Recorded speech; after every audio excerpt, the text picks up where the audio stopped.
I don't know what acting is.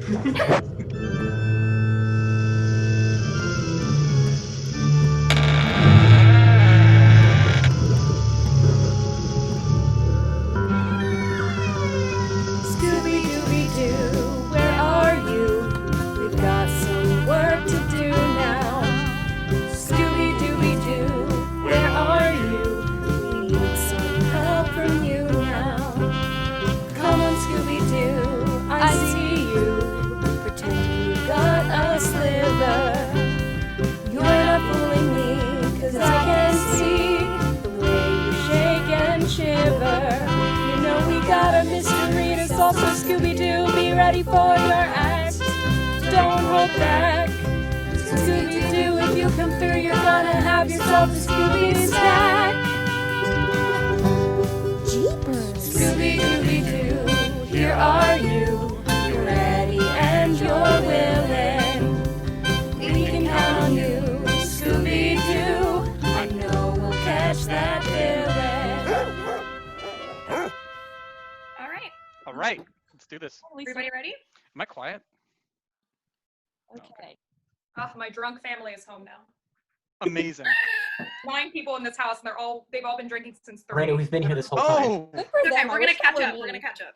Oh Okay. God, I Here wish we are. that were me. Welcome to the never-before-seen 1996 Scooby-Doo screenplay for the live-action movie that never went to screen. No one has ever acted this out before, as far as we know. I mean, they probably have. Yeah, but wow. probably gonna read But that. let's just say that they haven't. Wait, so They I'm haven't. I'm the original Fred now. Okay, that's cool. Yeah, own it. Also, hi viewers, please hit like and subscribe. We probably have too long of content, but I have to say it because we're a channel now, apparently. It's official. Crane is on here, so fantastic content. You should have Smash that like button, Watch guys. Crane. So stick for more. Sorry, All right, Scooby-Doo, story and screenplay by Craig Titley. You save the world for a Scooby snack? Fade up on an enormous iron gate, dead of night. An ornate initial K sits atop the arching gateway. Directly behind it, a glowing moon. As we pan down the rusted iron grillwork, we see a battered sign hanging by one corner. No trespassing. Through the gateway and beyond, we see exterior, old Kingston mansion, night. A cobblestone drive takes us to a dilapidated 18th century Tudor estate, Flemish gables, steeply pitched roof, and a capped turret that separates the east and west wings. A single eye-like window watches from the top of the turret. If this place seems vaguely familiar, it's because that's the same mansion that now opens all the classic Scooby-Doo episodes, and now it opens the movie. Shrieking bats fly by, a light turns on in the turret window. We see a shadowy figure, hear a maniacal laugh. An eerie mist floats out of the window and flies straight at us. It grows larger and larger, slowly takes shape as it fills the screen. Words like ghostly skywriting. Scooby-Doo, where are you? These wavy words become our credits until they finally disperse, revealing exterior, Kingston University, day. A small campus nestled in a New England hollow. A weathered stone monument sits at the entrance. Kingston University, founded by Elias Kingston, the ornate case etched at the top. A groundskeeper hammers a brand new sign into the ground next to the monument. No dogs allowed on campus. Cut, university buildings. The buildings look ancient, hand-carved from stone. They form a hexagon around the campus centerpiece, a bizarre library composed of weird angles, spirals, and arches. It seems to be rising out of the ground, the tip of an iceberg. It's twisting, turning bell tower juts into the sky. Exterior, campus, day. It's a beautiful autumn day, the kind of day that college memories are made of. Backpack students read under trees, flirt, toss frisbees, frivolities in the air. Fun, fun, fun. Carpe diem. Energy is not wasted by you. These are Yes, it is. prodigious. Thank you. These are Did you just excessive. put AU squad? Yeah, Yes. it can stand in for any university because the quad's so generic. Just change the flag. True. Interior dorm, day. Loud snoring. Daylight sneaks in around a pulled blind, revealing the dorm room of your parents' nightmares. Pizza boxes are stacked several feet high. Takeout bags, Yoo-hoo bottles, and comic books carpet the floor and bury the garage sale furniture. A pile of clothes sits in one corner, waiting for a wash day that will never come. Cut to the bed. The snoring body is buried under a pile of blankets. An oversized wind-up alarm clock hangs on a chain from the bedpost. The big hand clicks to 12 o'clock and clang, the body jerks as if being subjected to electric shock. Cut to a shaggy head. Pops out of the covers, disoriented and bleary-eyed, moppy hair twisted by 12 hours of slumber. Goatee stubble. He's a slovenly senior named Norville Rogers, but they call him Shaggy. Shaggy smacks the alarm clock several times until the clanging stops. He examines it through sleep-crusted eyes. 12 o'clock. Like, this getting up early for the birds. He tosses the clock aside, yawns, stretches. An uncomfortable look crosses his face. Realizes he's sitting on something. Shaggy reaches under the blanket, pulls out a slice of pizza. What do you know? Another visit from the pizza fairy. He takes a bite of pizza and crawls out of bed, his lanky body covered only by a pair of dingy drab boxers. He saunters across the room, posture of a tree sloth, opens a dresser drawer, digs, tosses out empty food wrappers. Oh man, like the cupboards are bare. He opens the other drawers, searches, finds only a crinkled bag of potato chips and half a Pop-Tart. He opens a mini fridge, empty except for a pint of ice cream and an olive jar, with one olive sitting at the bottom. To the untrained stomach, it may appear as if there's nothing to eat. He scoops out the ice cream, plops it onto his pizza slice. But the clever and hungry stomach learns. He dumps the stale potato chip crumbs over the ice cream, covers it with the Pop-Tart. To build with what you got. He then dips the entire sandwich into an econo-sized can of chocolate syrup and tops it off with the olive. Ta-da! The Shaggy surprise! Cut to the bed. A bulge under the blanket begins to stir, and an animal noise pokes out from the foot of the blanket. It sniffs. It's Shaggy. He plops down on the bed, admires his dripping creation. Script won't move. Hold on. Poor Scoob. Like, someday he'll learn that the early bird gets the worm, and the pizza, and the ice cream. His eyes close with anticipation. He opens his mouth, gets ready to take a bite. Oh, an unrecognizable blur quickly appears and inhales the sandwich. Shaggy bites down on thin air. His eyes pop open in surprise. Only the olive is left in his hand. Scooby! Okay, this next part is wild. Scooby-Doo sits up behind Shaggy. He's a lovable Great Dane with features that are almost human. Well, at least you left me the olive. Shaggy tosses it into the air. Slurp! Scooby's tongue rolls out, intercepts the olive. Wait. Shaggy falls back in bed. God. Like, I give up. There's a loud commotion in the hall. Interior dorm hallway day. Shaggy and Scooby crack their door and poke their heads outside. They see several campus cops marching down the hall, pounding on doors. All right, who's the pigs? Oh, wait, is that? Room check.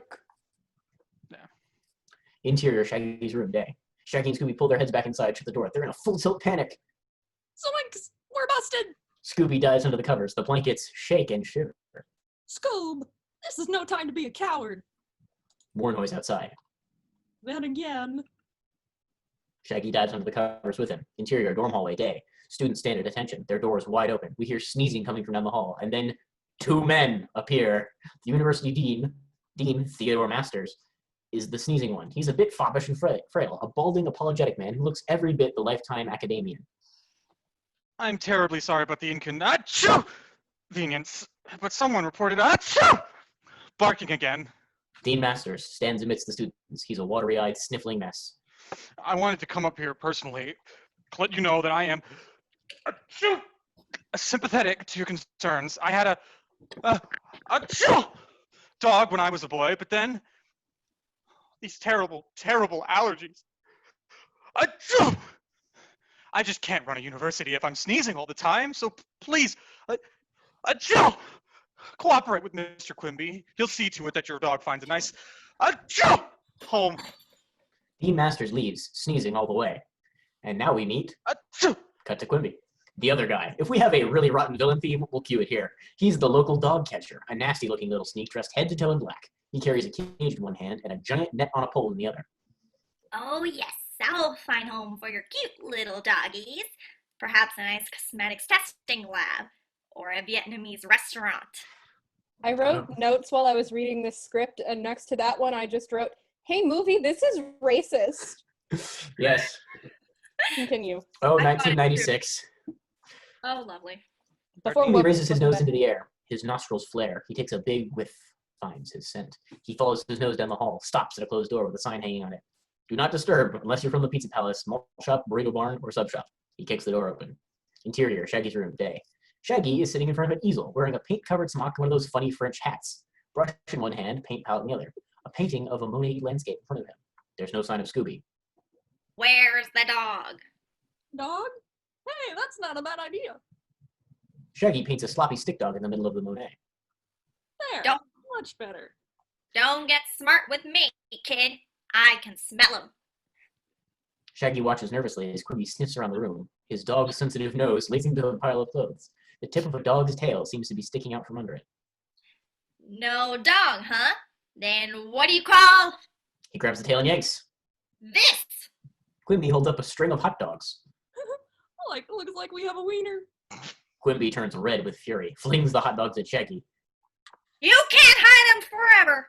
Every dog has its day. And when yours has his, it's straight to the incinerator.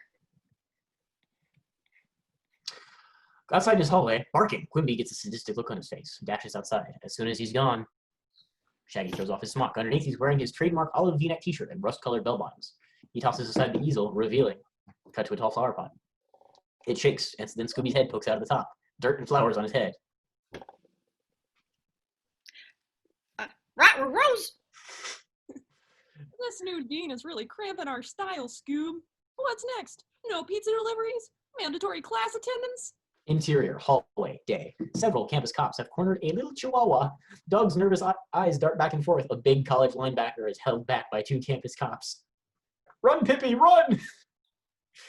The Pippi the dog fakes left. The college cops lunge, fall in their faces. Pippi runs down the hallway, outmaneuvering the campus cops. Students cheer him on. Pippi rounds the corner. And then we hear a heartrending, pathetic yelp. Seconds later, Quimby rounds the corner. Big dog eating grin on his face. Pippi locked up in the portable cage. Wait. Quimby walks right past the linebacker. I got it. Then he breaks out in gleeful laughter. The linebacker sobs uncontrollably. His friends comfort him. Interior, Shaggy's room, day. Shaggy and Scooby stand side by side, looking out the window. Their point of view. Quimby locks Pippi in the back of a paddy wagon and drives away. Pippi yelps pathetically as the linebacker runs futilely after the van. Cut to Shaggy and Scooby, a concerned look on both their faces. Don't worry, Scoob. I won't let that happen to us. Come on, let's get out of here. Shaggy lifts a throw rug off the floor, revealing a floor vent. He opens the vent. Scooby hops inside. Shaggy drops in behind him. Exterior, Shaggy's dorm, day. Closed on a vent in the side of the building, hidden by tall, thick bushes. The vent flies open and Scooby slides out. Shaggy follows. They land on an old mattress and dive into one of the bushes. Seconds later, a scooter sputters out of the bushes. Shaggy is driving, wearing an old floppy pilot's hat and goggles. Scooby rides in the sidecar, hidden from view. Exterior, campus, day. The scooter whizzes across campus, not stopping for anything. It zips past the Kingston Chronicle building. Interior, Kingston Chronicle, day. Home of the student newspaper. Phones ring, keyboards are hammered. Young Woodwards and Bernsteins chug their upteeth cup of styrofoam-flavored coffee as they pass through the maze of cubicles. Newspapers are bundled. We see the headline, New Dean, Nothing to Sneeze About. Dog ban approved. Maxwell, the stressed-out student editor, barges from his glass-walled office. Part Lou Grant, part Roger Ebert. He rapid-fires assignments. Becky, Professor Willison is retiring. Get a quote. Zeke, town and gown meeting. Be there. Jimmy, the Delts are throwing their back-to-school bash tonight. Cover it. Where's it at? The old Kingston mansion. Dead silence in the room. There's no way I'm going there. The place is haunted. How haunted can the place be with 500 students and a mosh pit? Maybe you'll get lucky and find old Elias Kingston's buried fortune. Or his ghost. Daphne. No Daphne. Where's Daphne? Cut to Daphne's cubicle.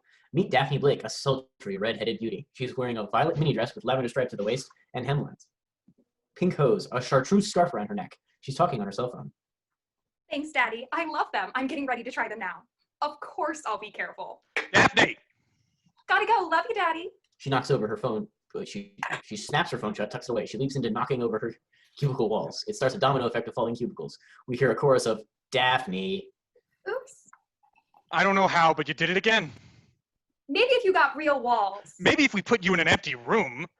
Looks at her feet. You got a death wish? We see that Daphne's wearing rollerblades.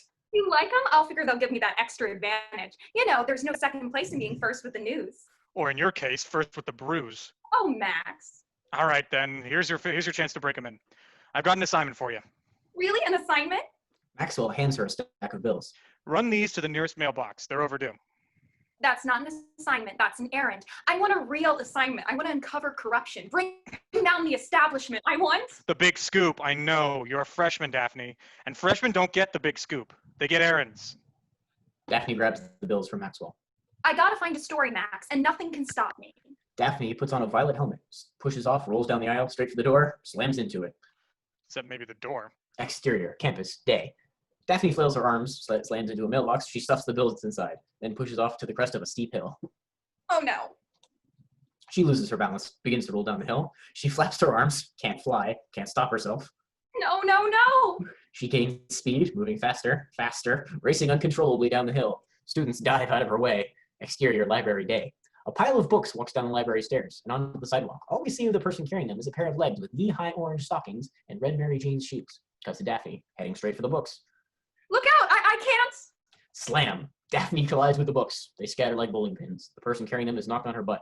Her thick-rimmed glasses fly off her face. My glasses! That's right, folks. It's Velma Dinkley. Page boy haircut, orange cowl neck sweater, red skirt. Daphne picks up the glasses, hands them to Velma. Sorry, my fault. Here you go. Velma puts them on, and the two girls recognize each other. Daphne. Velma, what a coincidence. Velma. It's Velma. We've been roommates for 3 weeks and you still don't have it right. I'll get it someday. You okay? Just a fractured spine. Velma holds up a book. Its spine is creased.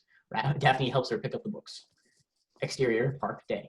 Scooby and Shaggy sit on a park bench between a hot dog cart and an ice cream cart, a pair of gumps sharing an ice cream cone. Their scooter is nearby. It doesn't get better than this, Scoob. No hassles, no commitments, no worries, nothing to do but eat, sleep, and watch movies all day long. I love college. All we gotta do is figure out a way to stay here for another 4 years. A girthy middle-aged man hovers over Shaggy and Scooby. He's wearing a tight-fitting suit and a wide tie. Newspaper tucked under his flabby arm. Wait. Move the dog.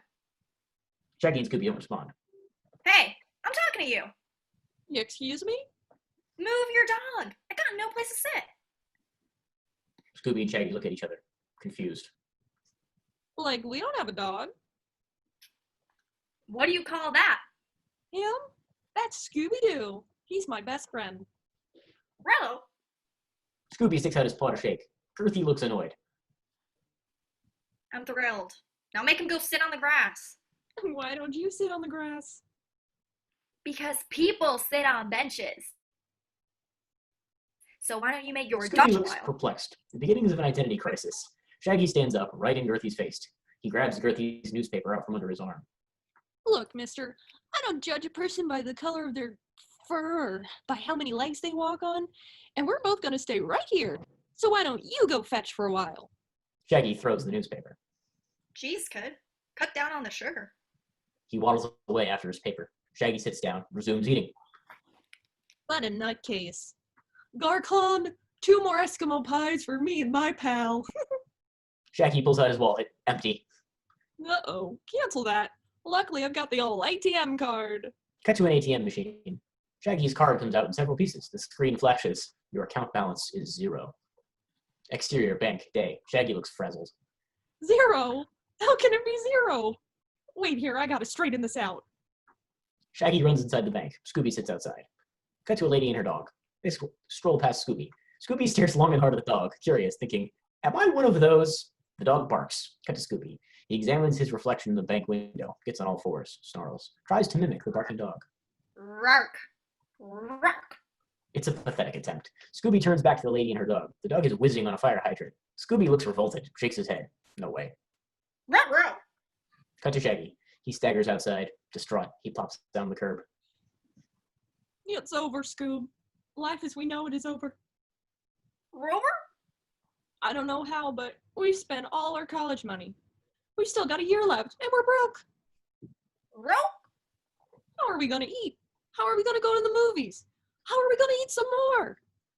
I've been dreading this day since the day I was born. Shaggy takes a deep breath. It kills him to say it. Like, like, we gotta get jobs. Robs? Scooby's eyes nearly pop out of his head. He falls over, stiff as a corpse.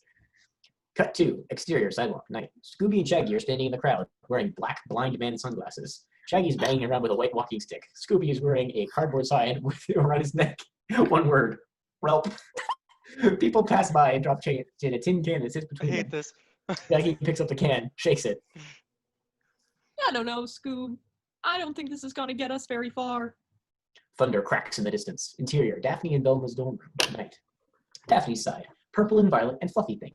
Velma's side, books, an Einstein poster, more books. We hear the approaching storm outside. Daphne is trying on scars in front of a mirror. First a red one, then a yellow one, finally settles on chartreuse. Velma feverishly types away at her computer. Do you have to type all the time? No. Velma hits a final key. Stops typing. Then the noisy printer kicks in. It's even louder. Can't you just relax? I am relaxing. You're doing homework. I finished my homework. I'm working on my PhD. PhD, we're freshmen. Why wait until the last minute? She sees Daphne primping in front of the mirror. Going to a study group? Are you kidding? Tonight's the very exclusive Delta party, and I'm going with Duke Duncan. Who's Duke Duncan? Who's Duke Duncan? He's only the hottest senior on campus and president of the Delts. What's his GPA? Who cares? Velma pecks away at her keyboard again. It's like the Chinese water torture. This was a movie with Asian people twice already. Daphne can't take it already. What is 96. What are you torturing me with? Nuclear physics, molecular biology, 20th century feminist literature? Cosmology. Hair and makeup? Not cosmetology, cosmology. It's the scientific study of the formation and evolution of the universe. Sounds like a blast. Actually, it was a bang. Would you like to hear my thesis? That's okay, I really have to floss now. Everything in the universe gravitates naturally and automatically toward its greater purpose. Huh? It means that things which appear to have nothing in common may actually function as a superior system when joined together. Foreshadowing. So everything that happens is supposed to happen. Exactly. Phone rings. Daphne answers it. Hi, Duke. Daphne's excited expression slowly heads south. I understand. Maybe I can come over. Okay. Bye.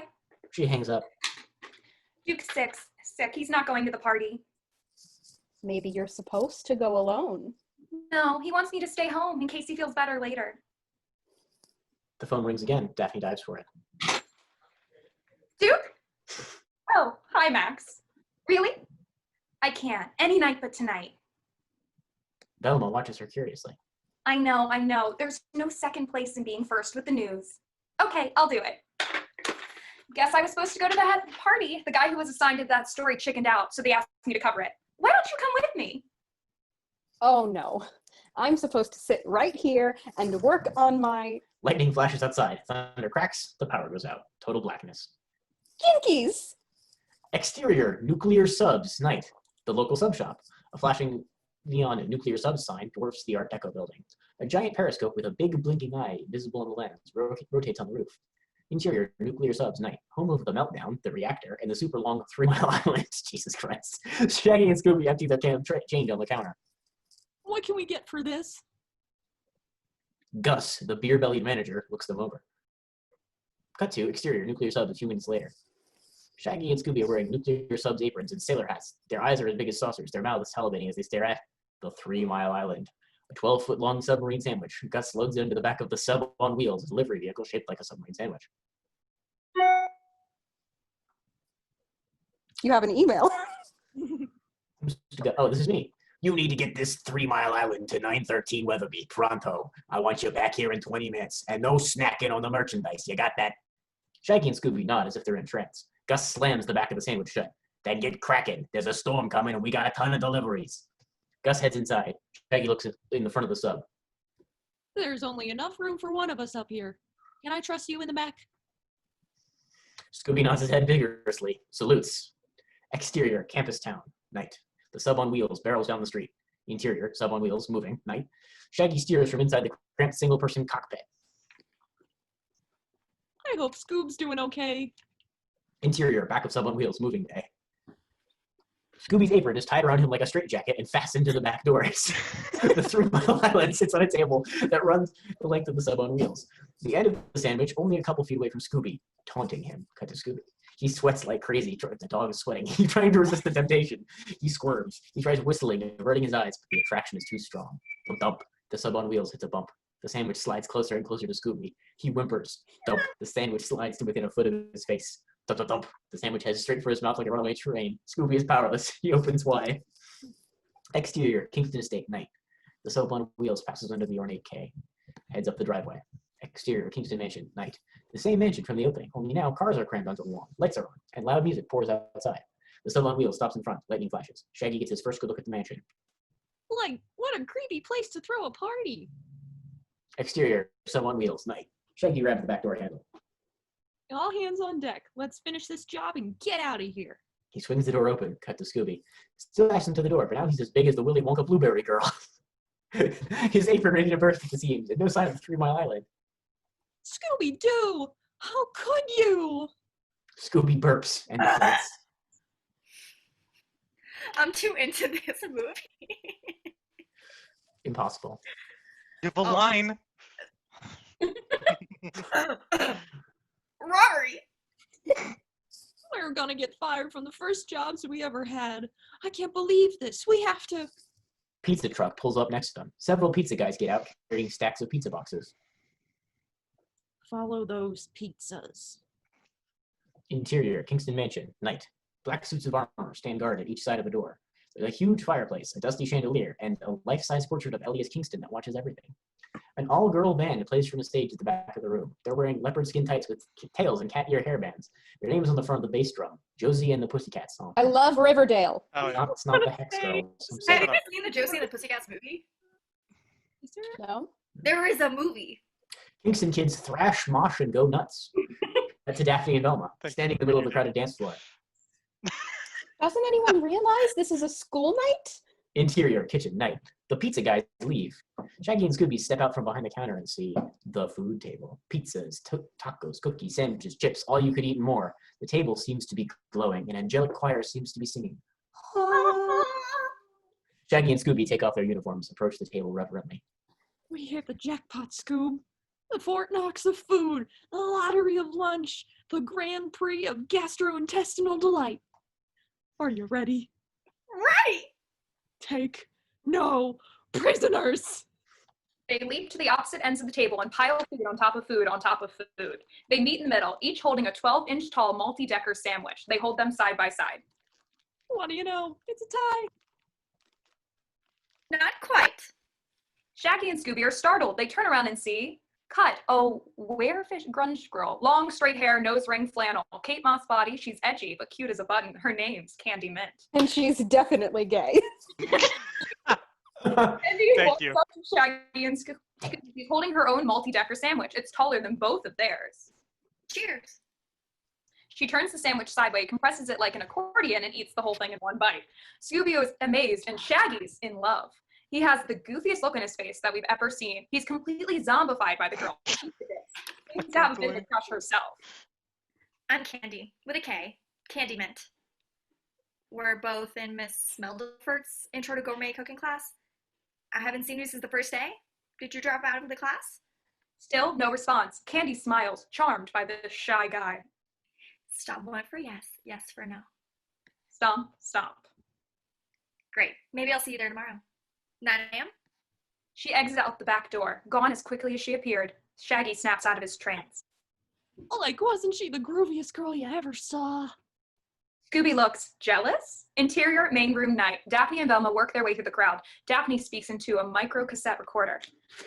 It was a dark and stormy night as the cream of Kingston's crop gathered for the Delta's annual by invitation only back to school bash, a who's who of the Kingston elite. She looks around the room, spots various Kingston celebs. There's Jerry Lindy, captain of the football team, and varsity cheerleader Kathy Grover. Tom Eckison, the student body president, is here, and so is Duke. She sees Duke making out with another girl. Cut, Daphne. She grabs a plastic cup from her scuba, pushes her way through the crowd, stops in front of the kissing couple. I'm your one and only, huh? Duke and the girl pull their lips apart. Busted. Daphne, you two-timing no extra. I love when you talk to yourself in these. Oh, that's so. Okay, I got it now. Here we go. You have a lot of this. Daphne flings the cup's contents at him. It misses, hits an innocent bystander. Daphne puts her hands on her hips. You lied to me. I lied to you. You're the one who said stay home waiting for me to call. Guess I just can't trust you. Trust me. She grabs another cup from a passing student. All the nearby students run for cover. That's the most conceited, egotistical, immature bunch of crap I've ever heard. Get used to it. You're in college now. Freshman. Daphne is furious. She flings the cup's contents at her, but the cup is empty. Velma appears through the crowd. Wait, does this remind anyone to fence episode 5? Yes. Viewers, heard of watch it. fence Keep episode going. 5. Daphne? I'm ready when you are. Everyone stares at Velma like she's a leper. You brought a flake to my party? How could you do such a horrible thing? You're the flakes. Let's go, Velma. Velma.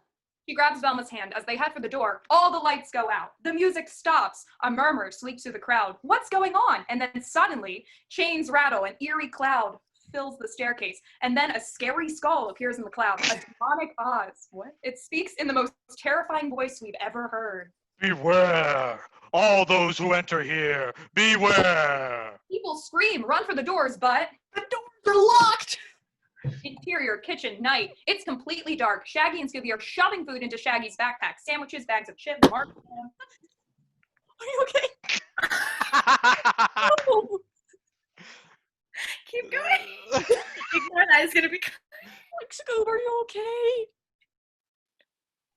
Wait, is it me? Marshmallows. So, She was ad-libbing there. I ate so much I went blind. They hear screams coming from outside. run! It's a ghost! Scooby and Shaggy look at him. Ghost?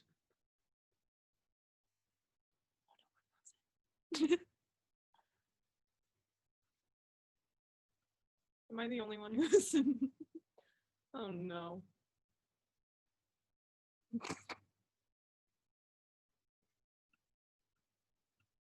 The bad thing is So- because Delaney's recording, There Oh, we there are. she don't is. get to be on the Hello. thing. Only she Hi, does. Delaney. Hi, Delaney. It's Hey, your Delaney. line. You froze. You Oh. froze, so you gotta go back. All right. On the ghost part.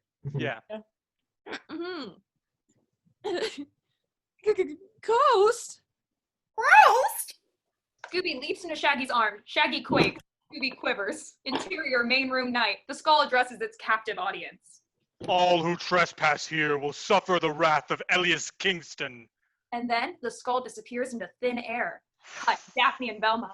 Daphne fumbles with her recorder. Jeepers, this is my story. Velma looks around suspiciously. She spots an extension cord snaking across the floor. Elias. There's something awfully fishy going on around here. Interior, top of stairs, night. A strobe-like effect cuts through the thick, foggy haze, and then your standard sheet-like apparitional ghost appears. It slowly descends the stairs, moaning. Everyone stares in horror, slowly backing away. Interior, main room, night. Velma follows the cord across the floor, up a bookcase. She sees a movie projector wedged between dusty old books. She follows another cord to a hidden tape recorder. Velma glances at a door, sees a skeleton key sticking negligently out of the keyhole. Interior, kitchen, night. Scooby rises up behind a cloth-covered table, looks around. Right? Shaggy stands up from behind the table with the white tablecloth over his head. Scooby sees him, thinks it's a... Roast! Scooby pulls the white tablecloth over his head just as Shaggy throws it off his head. Ghost? Where? He sees Scooby covered with the white tablecloth. Now he thinks Scooby's a ghost. Yikes! Ghost! They throw aside the tablecloth and charge for the door. Interior hallway night. Scooby slams into a suit or armor. The helmet lands on his head. He stumbles around blindly. Shaggy slams into him. Interior main room night. Scooby and Shaggy slide across the stick floor on their butts. The knight's helmet still on Scooby's head. Close up the ghost. At the bottom of the stairs, he raises an arm, points.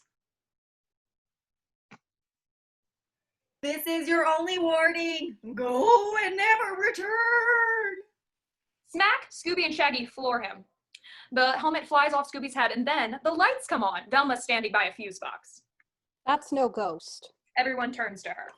The floating skull you saw was actually a film being projected against the cloud of smoke caused by dry ice being blown down the stairs by those giant fans. Sure enough, two giant fans at the top of the stairs. Velma walks over to the fallen ghost. Daphne joins her. Everyone crowds around. The voices were pre-recorded and played through the sound system. As for the doors, She holds up the key. all locked from the inside.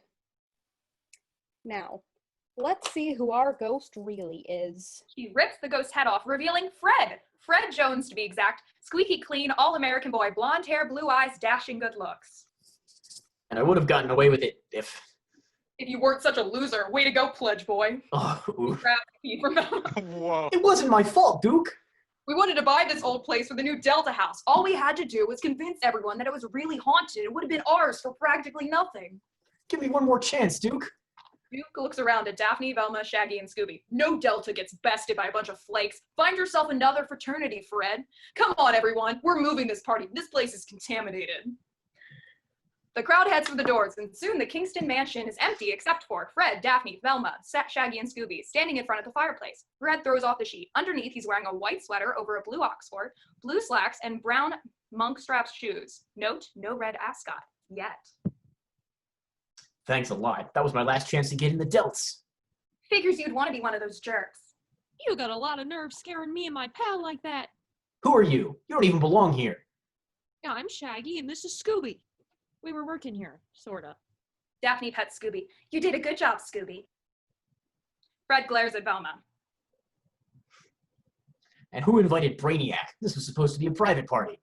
I invited her, and now we're leaving. Daphne's purse gets caught on one of the fireplace pokers. As she tugs on it, the poker acts as a lever, and suddenly, the fireplace area rotates like a lazy Susan, and the gang find themselves in interior, hidden tunnel room. The flickering fire in the fireplace lights up a dark, dank, cobweb-filled secret room, untouched for nearly a century. Unlit torches hang on the walls, 2 tunnels split off in different directions. Jinkies! A secret passage! Fred examines the fireplace, presses against it. Won't budge. What did you do? I didn't do anything. Fred keeps trying, but without any success. Some party this turned out to be. I screwed up my last chance to be a Delt, now I'm trapped with a klutz, an egghead, a dimwit, and a dog. Hey, my pal's no dimwit. It's a lot worse for us, Fred. How could it be any worse? We're trapped with a jerk. Scooby chuckles. Fred glares at him. Scooby early rights. Well, since none of us seem to enjoy the company, I say we find a way out of here as fast as we can. I'm all for that. Good, let's split. You 3 try that tunnel. We'll try this one. Nice try, but I don't think so. Something wrong? Lainey, you're not drinking. I know what you're thinking, and there's no way you're getting me alone down here. Thelma, you're with us. You think that if you were the last girl on Earth, I wouldn't. Like, sorry to interrupt, but there's no way Scoob and I are walking around in these creepy tunnels. We're staying right where we are. Don't tell me you're chicken. Scooby and Shaggy look at each other. Beat, then they start clucking, flapping their arms, and chicken walking. Fine. God. But if we find our way out, we're not coming back for you. In the stage directions, Ross. He grabs an unlit torch off one of the walls and lights it in the fireplace fire. Follow me. No one put you in charge. Besides, I'm a reporter. I've got an instinct for this sort of thing. Follow me. She heads into the tunnel. No one else moves. A sharp crack sounds from within. Ow! Daphne returns, hand on her head. She grabs the torch from Fred and heads back into the tunnel. Fred and Velma shrug and follow after her. They soon disappear into the dark. What a grumpy bunch. How'd you like to be stuck with them all the time? Like, we're gonna stay right here where it's safe and warm. Scooby's tail wags and pushes the fireplace poker. The fireplace spins again. Interior mansion night. Shaggy and Scooby are back in the main room. How do you like that? Guess it pays to be chicken. Suddenly, a strong wind blows through the house. The front door slams shut. The chandelier rattles, and we hear the maniacal laugh. Shaggy. Although What? it's please enough. Like, please tell me that was you, Scoob. Wait. Scooby points to the portrait of Elias Kingston. A ghoulish figure stands in front of it. Pale, greenish skin, glowing yellow eyes, wearing a black cloak, arms outstretched. This is the ghost of Elias Kingston. Who dares enter my house? Like, we were just leaving. Run, Scoob! Shaggy and Scooby run for the front door. The black suits of armor swing their battle axes down in the front of the door. Cut, Kingston's ghost. The ghostly ghoul floats down the door. No one escapes Elias Kingston. Shaggy and Scooby run for the staircase. They're halfway to the top when the stairs flatten. Scooby and Shaggy slide back down to the bottom and stop right in front of the fireplace. They bang their fists against it. Help! Let us in! They look over their shoulders. Kingston's ghost is coming. They close their eyes and start whimpering. Scooby's tail wags against the poker, and the fireplace spins again. Interior, hidden tunnel room. Shaggy and Scooby are still whimpering with their eyes closed. After a few seconds, they each open one eye. Peek over their shoulders. No ghost! They giggle with relief. Like, we lost the old spook face. And it's a good thing, too. Unbeknownst to them, the fireplace turns again. Interior, main room, night. One more look at that ugly mug and I would've A gruesome green hand rests on his shoulder. asked him to dance. Scooby and Shaggy turn around and find themselves face to face with Kingston's ghost. Zoinks! Shaggy's hair sticks straight up. He backs into the poker, bends it all the way back. The fireplace spins round and round and round with Shaggy, Scooby, and the ghost all on board. We see Shaggy and Scooby's arm, the ghost in Shaggy's arm, Shaggy and Scooby and the ghost arms. The fireplace spins faster and faster until it's nothing but a blur. Interior hidden tunnel room. Shaggy and Scooby fly out of the cyclone and into the room. The fireplace finally stops. There's a thin gap between the rotating section and the wall. No sign of the ghost. Like those dark tunnels are looking better all the time. Shaggy grabs a torch, lights it in the fire. Come on, Scoob. A ghoulish hand reaches through the gap, just misses Scooby as he follows Shaggy into the tunnel. Interior, other tunnel, night. Flickering torchlight, 3 shadows enter the frame, followed by Daphne, Fred, and Velma. What's that reporter's instinct telling you now? That I should have stayed home. I don't think this is getting us anywhere. Judging by the texture of these walls, oh, you can't see anything. Judging by the texture of these walls, I'd say that this is not a natural passageway. It's very unlikely that someone would go to all the trouble of digging a tunnel if it didn't lead somewhere. They round a corner and find themselves at a dead end. Then how's your 4.0 super brain explain that? Velma rubs her chin, ponders, observe. She sees bits of concrete on the floor and water trickling from the ceiling. She rolls up her sleeve. What are you doing? I'm going to break through. Aren't we lucky? She's a bionic egghead. Velma punches the wall. It crumbles under the impact. Daphne and I'm Fred like a teenage boy. I mean, you do have a peg boy haircut. Page boy. But Egg boy? different things. I'm Boy. drunk, okay? Like, this is empty now. Don't let her live it down. Just as I Put thought. that under Freudian slips. Just Come on, as Nicole. I thought. The pieces of concrete I saw on the floor revealed that this wall was built after the tunnels, and quite hastily, I might add. Decades of moisture seeping through the concrete have slowly eroded the concrete. Oh, fuck. Decades of moisture seeping through the ceiling have slowly eroded the concrete, making it crumble quite easily. Take 2. Lucky guess. Interior, Shaggy and Scooby's tunnel. 3 more shadows enter safe. Shaggy, Scooby, and wait a minute, how can there be 3? Scooby stops. Like, why'd you stop, Scoob? Scooby counts himself and Shaggy. What? Roo? Then he counts the shadows. Roo? Roo? Ree! Like, how'd we end up with an extra shadow? Extra shadow? Yikes! Shaggy and Scooby run down the tunnel, round a corner, and skid to a stop at the end where they see several elaborately ornamented sarcophaguses leaning against the wall. Sarcophagi. Yeah, that's just wrong. We are here to read the script, not correct it. Wow, I can't believe That's why the movie didn't get made. we still haven't gotten Yeah, a script grammar. without typos, y'all. Still haven't gotten a script without typos. No. Never gonna happen. Shit happens. Let's At least we don't drink to them this time. go. That was the problem. Okay. This is what I call a dead end. Grotesque shadow closes in. It looks like a giant, hideous beast. Shaggy and Scooby cower. The shadow gets closer, closer until it's hovering over the terrified duo. And then the shadow source rounds the corner, a tiny mouse. Shaggy and Scooby breathe a sigh of relief. The mouse sees them and scurries away. Come back and fight, you coward! One of the sarcophaguses opens. A mummy falls on top of Shaggy and Scooby. Ah! They wrestle with the mummy, fling it aside, and then they close themselves into the sarcophagus. It tilts backwards through the wall. Interior, secret room. The sarcophagus open. Shaggy and Scooby sit up. Shaggy's wearing a King Tut headdress. He looks around. Get a load of all this kooky stuff. The place could be a museum, the motif, ancient Middle East, maps of the ancient world on the walls, lots of ancient artifacts and paintings, a giant globe, stone bookcases filled with leather-bound books, and a large stone desk in the middle of the room. Shaggy and Scooby climb out of the sarcophagus and it retracts back into the wall, sealing them inside. I want my mommy! I want my mummy! Scooby pokes his head down inside an ancient urn. Interior, other tunnel. The wall is crumbling under the sledgehammer force of Velma. What do you think is on the other side? I have a hunch that it's probably Let me try. Fred rolls up his sleeve and punches through the wall. Crack! Hits something solid. Pulls his throbbing fist out. a door. The rest of the wall crumbles, exposing a big wooden door.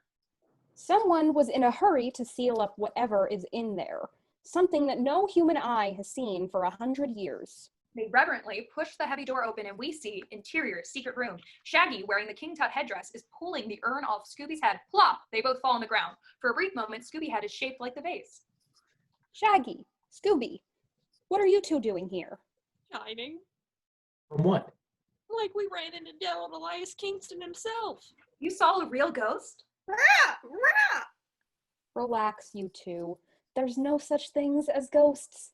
It was probably just a figment of your imaginations. Fred looks Shaggy over from head to toe. Or some kind of hallucination? Shaggy has no idea what Fred is talking about, but we do. It's a drug Shaggy's joke. corner. It's a drug joke. Joke about drugs. So good. What are drugs? We don't know what drugs are. What's up, Mental Matt? illness. It could be about mental illness. Oh, it's about drugs. A combination. Did you not see the document I sent y'all with all the theories about Scooby-Doo? I don't read. And carrying on. Clearly. Please keep going. Clearly. Daphne. I don't know how.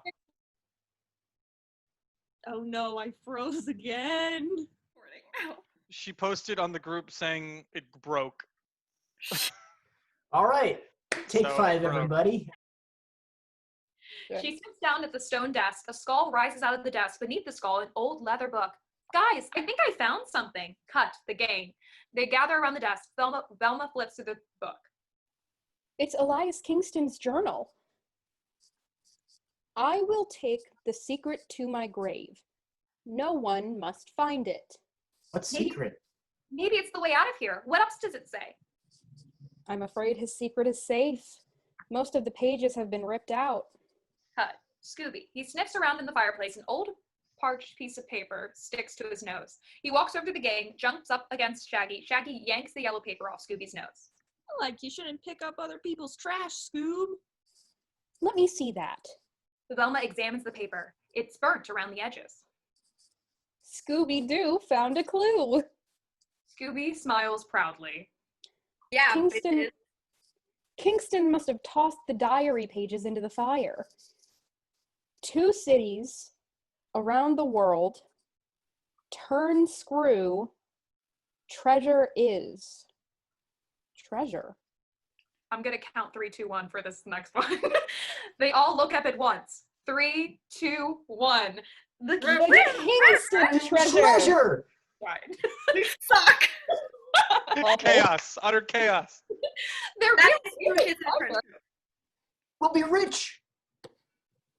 Anyone hungry? We have to figure out what this means. Start looking for more clues. Close up, Fred and Daphne. Fred examines every screw in the room. Turn what screw? Daphne gives the globe a spin. What 2 cities? Cut Velma. She paces back and forth, repeating over and over. 2 cities around the world. Turn screw. Treasure is. Cut Shaggy and Scooby. They look at all the books in the bookcase. Shaggy pulls one out of the books off the shelf, blows the dust off, opens it. Yeah, it's about a little green eggs and Hamlet. Scooby or not Scooby? That is the question. That's the answer. Velma hurries over to the bookcase, runs her fingers along the spines of the books, searching. They're book titles. She pulls a book off the shelf, tosses it to Daphne. A Tale of 2 Cities. She throws another one to Shaggy. Around the world in 80 days. She grabs another one, throws it to Fred. Turn of the screw. Velma finds the final book, pulls it out. Treasure Island.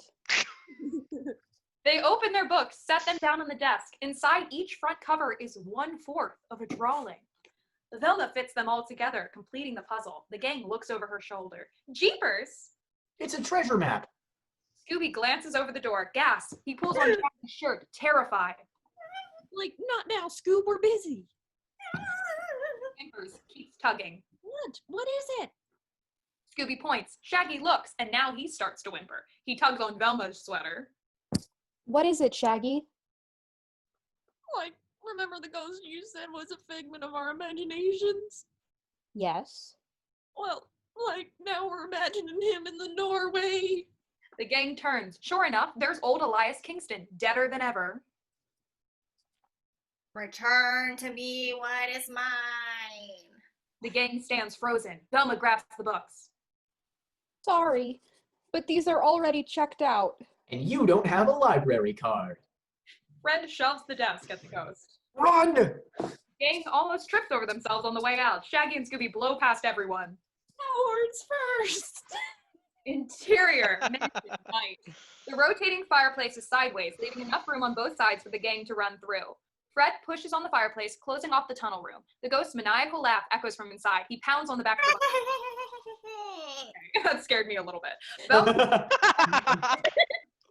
One of the suits of armor swings its axe. It buzzes the top of her head. Jinkies! Stand back! He grabs a rug, yanks it out from under the suit of armor. They topple to the ground. Velma tries the door. It's still locked. How are we gonna get out? Cut. Shaggy and Scooby, standing in front of a dragon statue. Its eyes glow red. Smoke breathes through its nostrils. A flame shoots out of its mouth. Roasts Shaggy and Scooby's rumps. Yo! They fly past the gang and right through the door, leaving Shaggy and Scooby-shaped holes. Fred, Velma, and Daphne stare at the holes, amazed. Exterior, mansion night. Thunder cracks. Lightning flashes. The gang runs outside, gathers behind the sub on wheels. Now what? Like, we better scram before old Dead and Ugly turns us into tomorrow's obituaries. Shaggy reaches for the sub on wheels door handle. A face appears in the window, scares everyone. It's Gus. I don't ever want to see you and your flea-bitten friend again. You're fired. He starts the sub on wheels and speeds away, revealing Shaggy's scooter in its place. The gang stands in a circle. Let's all meet at the malt shop tomorrow after school. That's not how college works. The mulch. The mall shop. No, tomorrow after school. Yeah, that's true. Anyway. Night classes. We all have different schedules. After school can mean 8 o'clock for some Let's people. all meet at the malt shop tomorrow after school. I should have enough time to analyze the map by then. How do we know you won't run off and find the treasure without us? Velma hands each of them a book. Because we're a team. Whatever we find, we split. Agreed? They look each other over, slowly stick their hands and paw into the center of the circle, one on top of the other. Agree. Agreed. I was trying to count us in. I'm not counting. It did not work last time. Did you? Cheers. Just try to do it after the word. Well then, looks like we've got ourselves a mystery to solve. Exterior. Oh, wait. That's a line from the show. Drink, people. Pew, pew, pew, pew. Exterior, Kingston University day. Another beautiful autumn day. The early morning sun warms the earth. Birds chirp. Interior, Shaggy's dorm room day. Loud snoring. Daylight sneaks in around pulled blinds. The alarm clock clangs. Cut. Shaggy. He sits straight up, bright-eyed and bushy-tailed. He grabs the alarm clock, shuts it off. Where am I? Oh, rise and shine, up and at 'em! He leaps out of bed, yanks the blinds open, raises the window, and hails the crisp autumn air. With God as my witness, I'll never go hungry again. A window washer rises in front. Are you kidding me? Am I frozen again? A little longer than a few minutes later. All right, we're starting. Got it. Whatever you guys, I'm just going to read. Scooby rises, crusty-eyed and yawning. He looks at the clock, his eyes leap out of the sockets. Right. Shaggy sits on the floor and starts doing sit-ups. That's right, Scoob. Can't miss my 9 o'clock class. Scooby gives him a very perplexed look. He's convinced that this is the anti-Shaggy. Scooby disappears for a second, then returns. When Shaggy sits up, Scooby shoves a thermometer in his mouth, throws an ice pack on his head. Knock it off, Scoob. I'm fine. Once we find that treasure, all our problems are solved. We'll never run out of money or food. And we won't have to live in a dorm room or hide you from the dean. We can buy us a big old house with our own McDonald's inside. Like, we'll have butlers and maids and a swimming pool filled with yoo-hoo. What do you think of that? Rah! Rah! Rah! It'll be paradise. Just you, me, and Candy. Scooby's jaw drops. Stay out until I get back. Shaggy grabs his backpack and dances out the door, singing. New edition. Candy girl, you are my world.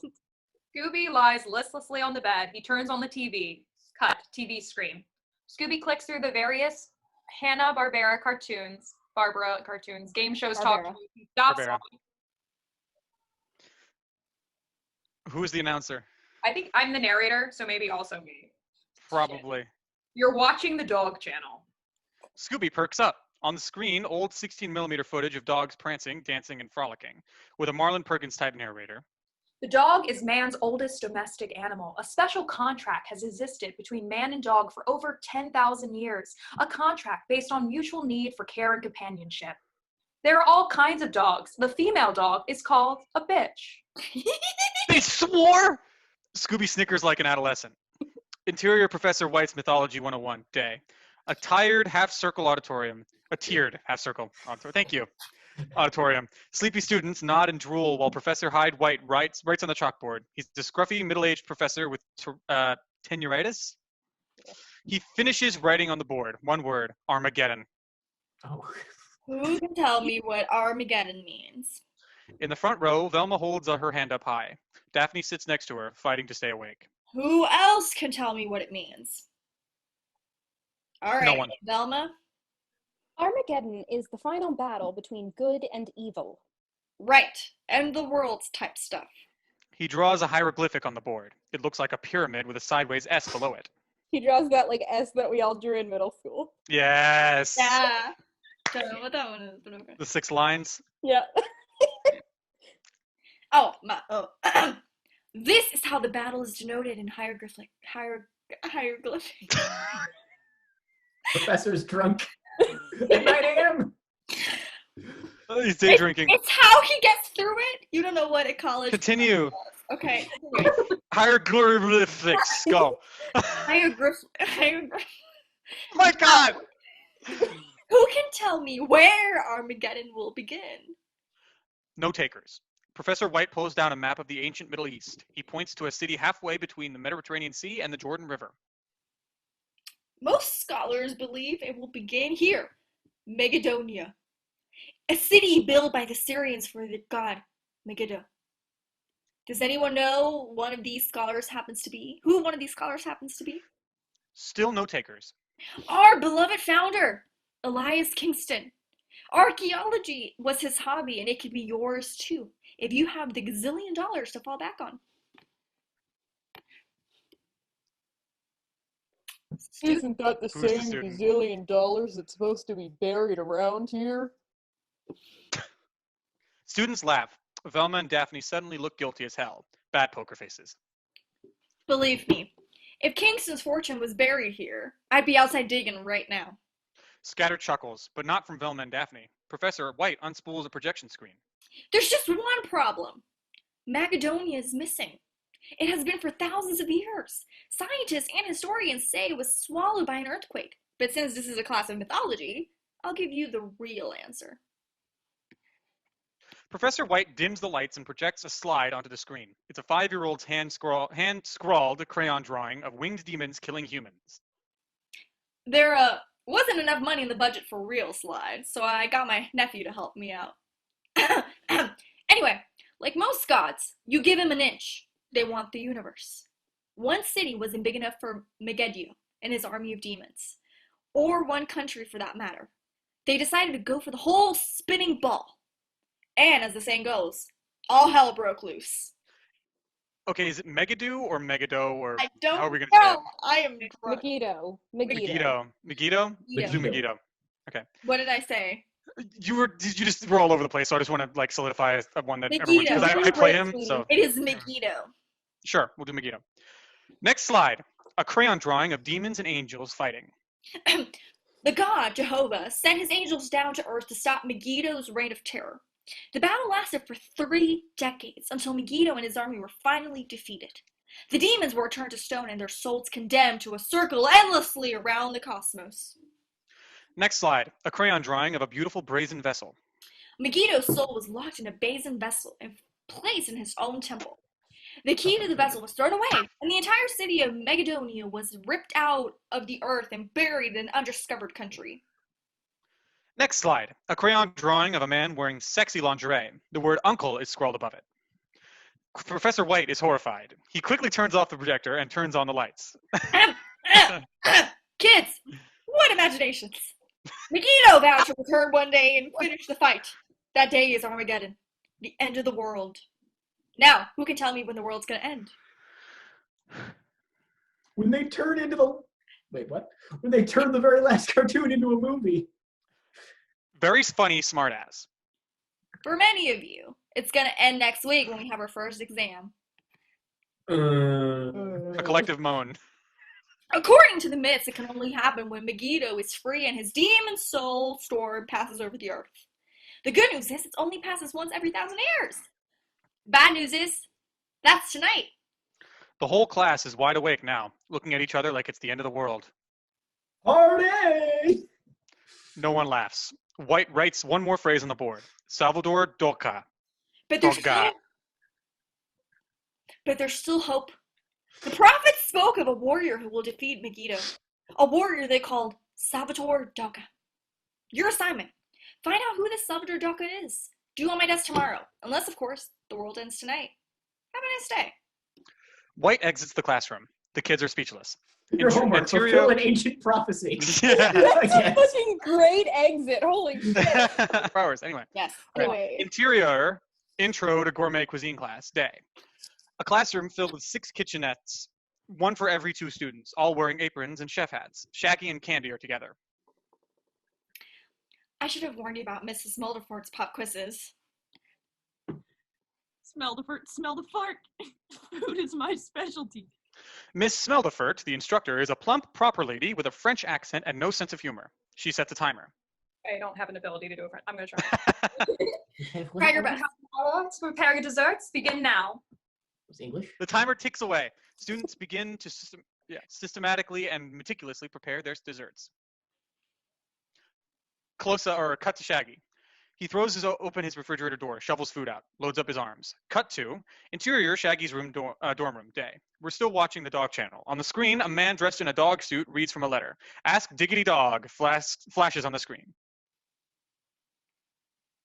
Our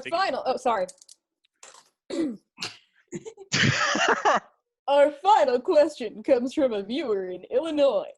Dear Diggity Dog, why do dogs cock their legs when they pee and sometimes roll in filth? The TV clicks off. Scooby steps in front of it, wearing bathing slippers, one on each paw and a robe. Interior dorm hall, day. Not a soul around. Scooby saunters down the hall, humming. He steps into a shower room. Seconds later, Quimby marches down the hall, past the showers. A near miss. Interior showers, day. Scooby is on his hind legs, scrubbing his back.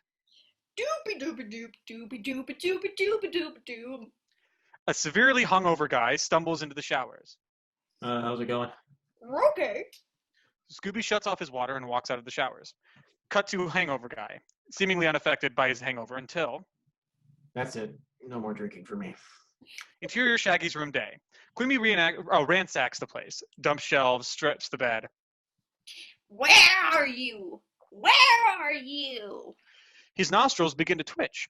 He leaps onto the bed, picks something up between his thumb and forefinger. A dog hair. Quimby waves it in front of his nose. He's got his scent. Interior showers, day.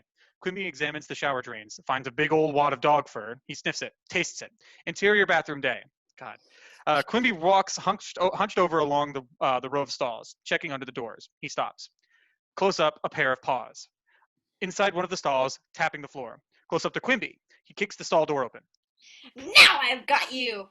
Interior stall. Quimby's net swoops down on top of the hangover guy, quietly reading the sports pages, wearing animal paw slippers. He looks up angrily. Interior bathroom, day. Quimby flies backwards out of the stall, hits his head on the sink, drops to the floor, just as Scooby walks out of another stall. Close up to Scooby. He walks toward a full-size mirror on the wall. Quimby rises up behind Scooby's reflection like a boogeyman shadow. It's hard being 2 people. It's your day, dog. Scooby stops dead in his tracks, sees Quimby's reflection behind him, raising his net. Right! Scooby literally leaps out of his robe and slippers and barrels out of the room. The net crashes behind him. Interior Shaggy's room, day. Scooby frantically pushes furniture in front of the door. Quimby pounds on the other side. Scooby lifts the vent and dives into it. Seconds later, the furniture flies away from the door, revealing, close up to Quimby. Mad as hell, crazed, Jack Nicholson in The Shining. He looks around, no Scooby. Quimby cuts through the mess to the window. Excuse me. Sees Scooby running away from the dorm. Quimby punches the wall. No! No! No! Then he sees the open floor vent. He calms down, smiles. Your dog days are numbered, my furry friend. Furry. Interior gourmet class day. The young chefs stand with their exams in front of them. Miss Smeldefert works her way down the line of desserts like a drill sergeant on inspection day. She samples one. Blitz tort, a meringue top encrusted with toasted almonds. Delicious. B-. She samples the second dessert. I don't know, I guess. Crepe Suzette. Brandy poured over the orange sauce. Oh, Exquisite. that's supposed to be me. Sorry. Okay. Anyway, Smeldefert stops in front of Candy. She's waving a towel over her tray of burnt cookies. They're smoking. Disqualified. F. Candy is crushed. Smeldefert moves on to Shaggy. He's covered with food from head to toe. There's a pie in front of him with a creamy white topping. Shaggy pie. Smeldefert takes a bite. Her face distorts. She gags, clutches her throat. A whipped blend of peanut butter, sardines, chocolate sauce, and Tabasco, topped off with toothpaste icing so you don't have to brush afterwards. Miss Smeldefert bends over, hurls. She stands up, gasping for air, vomits spittle on all three of her chins. Yeah, she can't eat just one. Shaggy takes a bite. Smeldefert falls over with a plump thud. Shaggy's Exterior- pregnant. Exterior classroom day. Shaggy and Candy are standing by his scooter. She's holding a skateboard. In the background, two paramedics carry Miss Smeldefert out on a stretcher. I can't believe she would come to class when she's not feeling well. What if it's contagious? I can't believe I burned my exam. I'll never get into chef school. You applied to chef school? Guess that was a waste of time, huh? I'll be the judge of that. Shaggy reaches into a brown paper bag that Candy is holding. He pulls out a burnt cookie, eats it. Hey, Plush! School would really love these. He likes the food well done. Maybe you two could come over tonight. We'll watch old movies, make some Jiffy Pop. I'll burn some for Scooby. That sounds groovy. But I can't. Candy looks disappointed. It's Scooby, isn't it? He doesn't like me. I could sense it. Why wouldn't he like you? I don't know. Maybe because I like you. She said it. Shaggy heard it. He blushes, stammers a bit. Like. Like.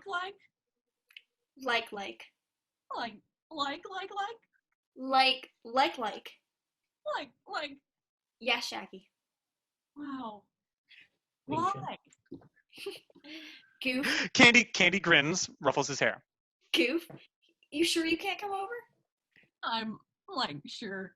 Things haven't been going so well for me and Scooby lately, and something's come up that could change all that. You're not gonna rob a bank. No, a ghost. If you change your mind, I'm in Pemberton Hall. Candy smiles, writes on her bag of cookies, stuffs it into Shaggy's backpack. Take these for Scooby.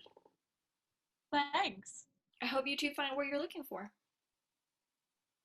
She skateboards away. Shaggy watches her in a trance. I think I already did. Raggy! Scoop? Shaggy looks around. Scooby pokes his head up out of a trash can. The lid is on top of his head. Scooby-Doo? What are you doing out here? Are you trying to get us in trouble? Rimby! Quimby? He saw you? Rory! Shaggy looks out across the campus. He realizes that both their days are numbered now. Exterior malt shop night. A plain white building with a glass window in front of 8 big flashing letters on the roof. Malt shop. Chart. Sorry. Freudian slip. Okay. Several cars are parked out front, including Shaggy's scooter and speed buggy. Interior malt shop night. Reminiscent of Arnold's, a jukebox plays the latest Josie and the Pussycats hit. A few kids dance. I love Riverdale. Close up to Daphne. On the cell phone, finger in one ear, blocking the noise. Trust me, Max, this is your headline for the rest of the semester. I wouldn't miss a staff meeting for just any story. This is the big scoop. Max? Hello? She snaps her phone shut. She takes a deep breath. Obviously, she has a lot riding on this. Close up the gang's booth. Several empty plates are stacked in front of Shaggy and Scooby. They're slurping on a large malt through 2 bendy straws. Scooby burps and hops out of the booth. Root me? We follow Scooby across the malt shop. Interior restrooms hallway. Scooby stops in front of the bathroom doors. He stares at the Universal Men's sign, ponders it. Then he looks at the Universal Women's sign, ponders it. Scooby looks down between his legs, sees his tail, looks at the man, the woman, no tail. Scooby is interrupted by the malt shop's soda jerk. He sets 2 empty ice cream cartons on the floor. Did Hey, boys, we Scooby, stopped the gender non-binary? binary. Yeah, I was gonna say, we made the same joke. Here, here. Wow, 1996. 1996 was woke, man. Except for all the weirdly anti-Asian jokes. Well, True. listen. I don't know why. But hey, they were pro drugs, pro non-binary. So There you go. there Okay. you go. There you go. it's, Continue. you know, tit for tat, you know? Uh-huh. Hey, Scoob, I saved the cartons for you. Look away. Scooby licks his lips, leaps over the cartons, and buries his face in one. Interior malt shop, the gang's booth. Daphne, Fred, and Velma hover over the map. Velma has put all the pieces together. This could be a map of anything. It could be anywhere. Although there is something very familiar about it. Isn't there supposed to be a big X somewhere? I'm not so sure this is a treasure map. It looks more like a blueprint. You think Kingston went to all this trouble to hide plans for his new rec room? There has to be an X. Grow up, Fred. This isn't a pirate movie. That's it. Fred's had it with her snide. That's it. Fred's had it with her snide remarks. What have I ever done to you? Nothing. Yet. A good reporter anticipates. Velma looks at Shaggy. They shake their heads. Considering he's let her on for like 50 years, I mean, Well, listen. you know. They're at it again. You're just like all the other egotistical, chauvinistic frat boys. You think you own the world and that everyone should bow down before you, when really you're just an insecure, pre-brained little... She sees something out of the corner of her eye, and then, without any warning, she gives Fred a big, passionate kiss that keeps going, and now we see her motivation. Duke has entered the building, along with his right-hand man, Stanton, and several other delts. Duke stares at Daphne and Fred. What's going on here? And a kiss. Oh, hi, Duke. Fred leaps out of his chair, stands at attention like he's in the presence of royalty. You're really asking for it, aren't you, Pledge Boy? Duke grabs Fred by his collar, lifts him off the ground. Nobody steals Duke's girl. Fred glances over at Daphne. Uh-oh. You mean she's your girl? I'm not his girl. I'm not your girl. That's for me to decide. Come on. I'm taking you outside. Oh, 1996. Like, can't we all get along? Duke reaches over, grabs Shaggy by the goatee hairs. How'd you like me to rip off your chin fuzz, goatee girl boy? Shaggy gulps. Duke pushes him back into the booth. Velma leaps up, pokes Duke in the chest. Leave them alone, you electroencephalograph flatlining Cro-Magnon abecedarian. That was impressive. Fucking roasted! Okay. A full beat of silence from everyone. Duke turns to Stanton. She just insult me? Probably. Duke turns to Velma, strange to think of an equal comeback. 4 eyes. He licks his fingers and presses them against her glasses, shoves her out of the way. Oh, this big It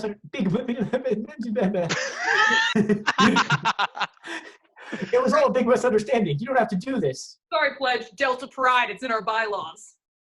Scooby walks by, stops innocently in the doorway, ice cream completely covering his face. Duke and the Delts freeze. Holy Cujo! That's the worst case of rabies I've ever seen. Where do you come from? He's part of our gang. Yeah, and he's a little sensitive about people picking on his friends. Scooby shakes his head vigorously. Foam flies everywhere. Duke and the Delts mistake this for an act of aggression. Duke immediately unhands Fred, straightens his Oxford collar. You're just playing here. We're just playing here. No cause for alarm. You flakes get back to your little convention. We'll finish this later. Bye, Duke. She gives him a big in-your-face wave. The Delts cautiously scoot past Scooby. Then Velma yells. Sick 'em, Scoob! The Delts run away at full speed. The gang laughs. Scooby's tongue swirls around, licking the ice cream off his face. Ruby Roo! Thanks, Scoob. You're all right. The gang heads outside. Fred glances at Daphne, smiles. She acts as if nothing happened, walks right past him. Exterior malt shop night. Nothing different. The gang stands in the middle of the parking lot. What's our next step, Velma? Look for more clues. Yeah, but where? Velma's stumped. What was that entry in Kingston's diary? Something about taking the secret to his grave? You want to hold a seance? Well, what if a piece of this puzzle is actually buried with him? Jinkies. You're right, Fred. I don't know why I didn't think of that. Oh, I don't know, pirate movie. Or And now he walks away from her. Come on, gang, we'll take my van. Velma and Daphne follow him. Shaggy and Scooby don't move. Like, maybe Scoob and I will just wait here. Go ahead, but you'll forfeit your part of the treasure. Shaggy and Scooby noodle on this for a second. Okay, but one more ghost and we're history. Exterior back of malt shop night. The gang is staring at something. Daphne looks repulsed. This is your van? Close up to Fred's van, an early 70s model. The front bumper barely hangs on, and the whole van tilts to one side. Dents, dings, and scratches pepper on the body. That's the good news. The bad news is, it has the ugliest paint job we've ever seen. Faded chartreuse with aqua wave shapes along the top, bottom, and front. Faded orange flowers on each side, and groovy red lettering that reads, The Love Machine. Wow, they really just trashed our van, Scooby-Doo creators. Bought her off some old hippies. She may not she may not be much to look at, but she's got personality. The bumper falls off. Interior love machine driving night. The classic sitting order. Fred driving, Daphne in the middle, Velma shotgun. In the back of the van, Scooby and in the back of the van, Scooby and Shaggy are fixing sandwiches amidst all kinds of junk. Surfboard, ladder, big wooden cable spool, mattress, fishing net. Like, what's all this stuff? Front seat. The van bounces around. It coughs and sputters. It all came with the van. Got it all for $300. You actually paid money for this heap? She's been to Woodstock. So was my mom, but I wouldn't want her at school with me. Back of the van, Adam. Shaggy and Scooby engulf their sandwiches. Suddenly, Scooby starts sniffing like crazy. He paws all over Shaggy, trying to get in his backpack. Oh, what's got it in you? But he won't stop. He's going bonkers. Cut it out. Shaggy pulls Candy's bag of cookies out of his backpack. Is this what you want? Scooby nods vigorously. Shaggy pulls out one of the burnt cookies, tosses it in the air. Scooby catches it in his mouth, swallows. His eyes light up. Ruby Roo! Ruby Roo! Cool, all right. He bounces around the van like a canine pinball. In fact, we hear pinball SFX. The van shakes from side to side. The gang watches amazed. Finally, Scooby settles down, back to normal, like nothing happened. What did you just give him? Shaggy looks at the bag, reads what Candy wrote on it. Scooby snacks. Got any for us? Exterior creepy road night. The love machine's single headlight cuts through the fog. Trees lurch out over the road, creating a spooky tunnel effect. The van passes several hand-painted signs along the way. Beware, turn back now, enter at your own risk. Can I just Interior say, van. I appreciate the origin story of the Scooby snacks. Yes. Mm, Me that was- too. that's Appreciate the cute. origin story. Good. It's cute. It's cute. They're just burnt cookies. Yeah, They're just love it. cookies. Made with All right. love. Yes. Made with love. Okay. Interior van moving night. It's quiet. Everyone stares at the signs. Like, you got the feeling they're trying to tell us something? Exterior Pleasant Dream Cemetery night. The van stops in front of the graveyard to end all graveyards. Hundreds of old tombstones, trees that look like twisted creatures, a 10-foot-high iron fence surrounds it, the kind of fence designed to keep things in as well as out. The gang hops out of the van, looks around. Are you sure Kingston is buried here?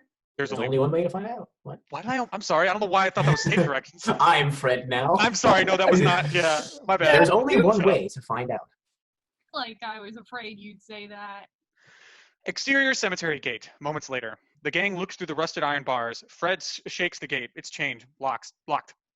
Oh, darn.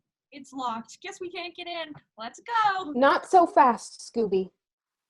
Wait. Not so fast. Hold on.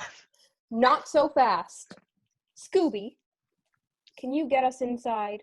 He shakes his head. Ruh-roh! Oh, here we go. Velma yanks the bag of cookies out of Shaggy's backpack, grabs one, dangles it tauntingly in front of Scooby. Would you do it for a Scooby snack? Take a Pause drink. for drinking because this is the first time they say it. Scooby salivates, shakes his head vigorously. Rah! Rah! Rah! Velma tosses the cookie. Scooby catches it in his mouth. Ruby Ruby Doo! In a wild flurry of activity, Scooby digs a tunnel under the fence. Dirt flies everywhere. We hear drilling sounds, and in the blink of an eye, Scooby's on the other side. Close up the gang. They're flabbergasted. Shaggy glares at Scooby. What? How? Scooby smiles guiltily. Big toothy smile. Exterior Pleasant Dream Cemetery. Other side, night. Scary movie fog. Scary movie sounds. Scary movie shadows. Small children may want to close their eyes. A flashlight beam cuts through the night, revealing endless rows of weird, twisted headstones.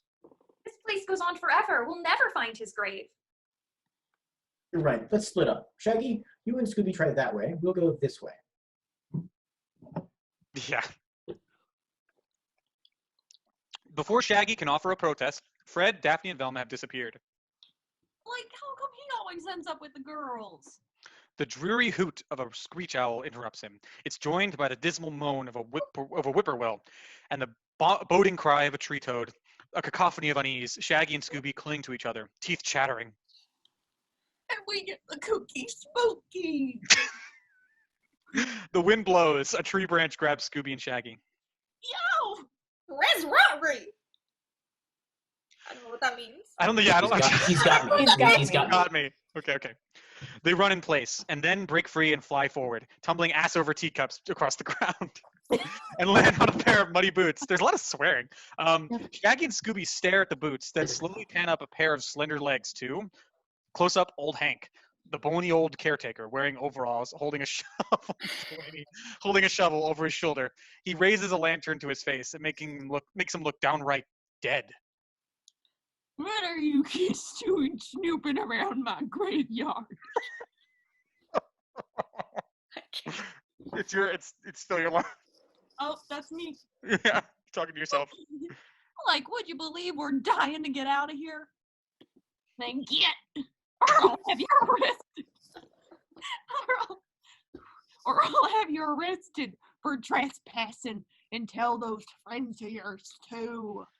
Old Hank limps away, disappears into the fog. Shaggy sees a shiny metallic object on the ground where Old Hank had been standing. Shaggy yells at him.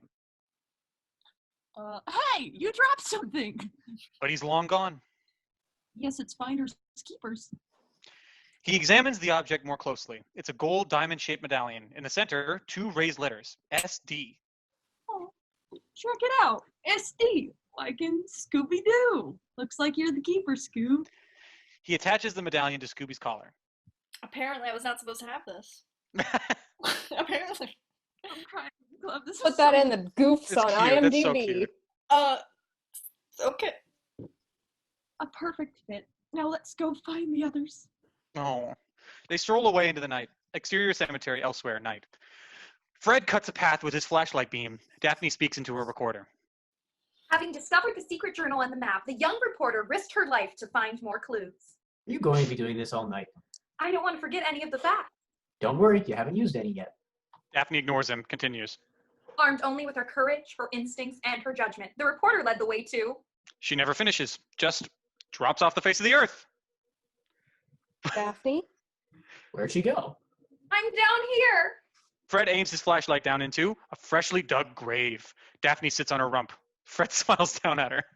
Looks like they buried that story. Very funny. Now get Heyo. off here. Maybe the young reporter should use her courage, instincts, and judgment. Just give me your hand. Fred reaches down, grabs Daphne's hand. You did this on purpose, didn't you? You just wanted to hold my hand. Daphne smiles, then gives Fred the old kung fu grip, pulls him down to the grave with her. What'd you do that for? To spare you from any romantic delusions. Delusions? You're the one who kissed me. That wasn't a kiss. Sure felt like one. I was just trying to make Duke jealous. There are a lot of other ways you could have done that. We get it. You want to fuck. Just move. Oh, I Just think don't do it in the it's grave. whoever's next. It's their turn. It's It's Delaney now. Delaney. You're the you're the stage directions now. Oh, I'm 66? Okay. Disembodied head Delaney. Daphne seems, do we get that part? Daphne seems somewhat flustered? That's You it. go ahead. Yeah, that's you. Okay. Daphne seems somewhat flustered. No quick comeback. Cut to Velma kneeling on the side of the grave, grinning. If you two want to be alone, why didn't you just say, Her glasses slide off her nose. my glasses? Velma looks for her specs and falls into the grave. Daphne hands Velma her glasses. Ever think about getting contacts? There's a rustling noise. Up Yes, in I have actually. Thank you for asking. I have really bad vision, and so the lenses on my glasses are really thick. And actually, I'm wearing contacts right now. These are just sunglasses with the lenses poked out. Thanks. Backstage. Yeah. Quiet, Sure. someone's coming. Backstage facts, yo. Oh, they flatten themselves against the grave wall. Up above, the rustling of leaves, the stepping of feet. Someone or something is up there. Fred, Daphne, and Velma aren't even breathing now. An object drops down into the grave. An empty Yoo-hoo bottle. Fred, What is Daphne, and Yoo-hoo? Velma.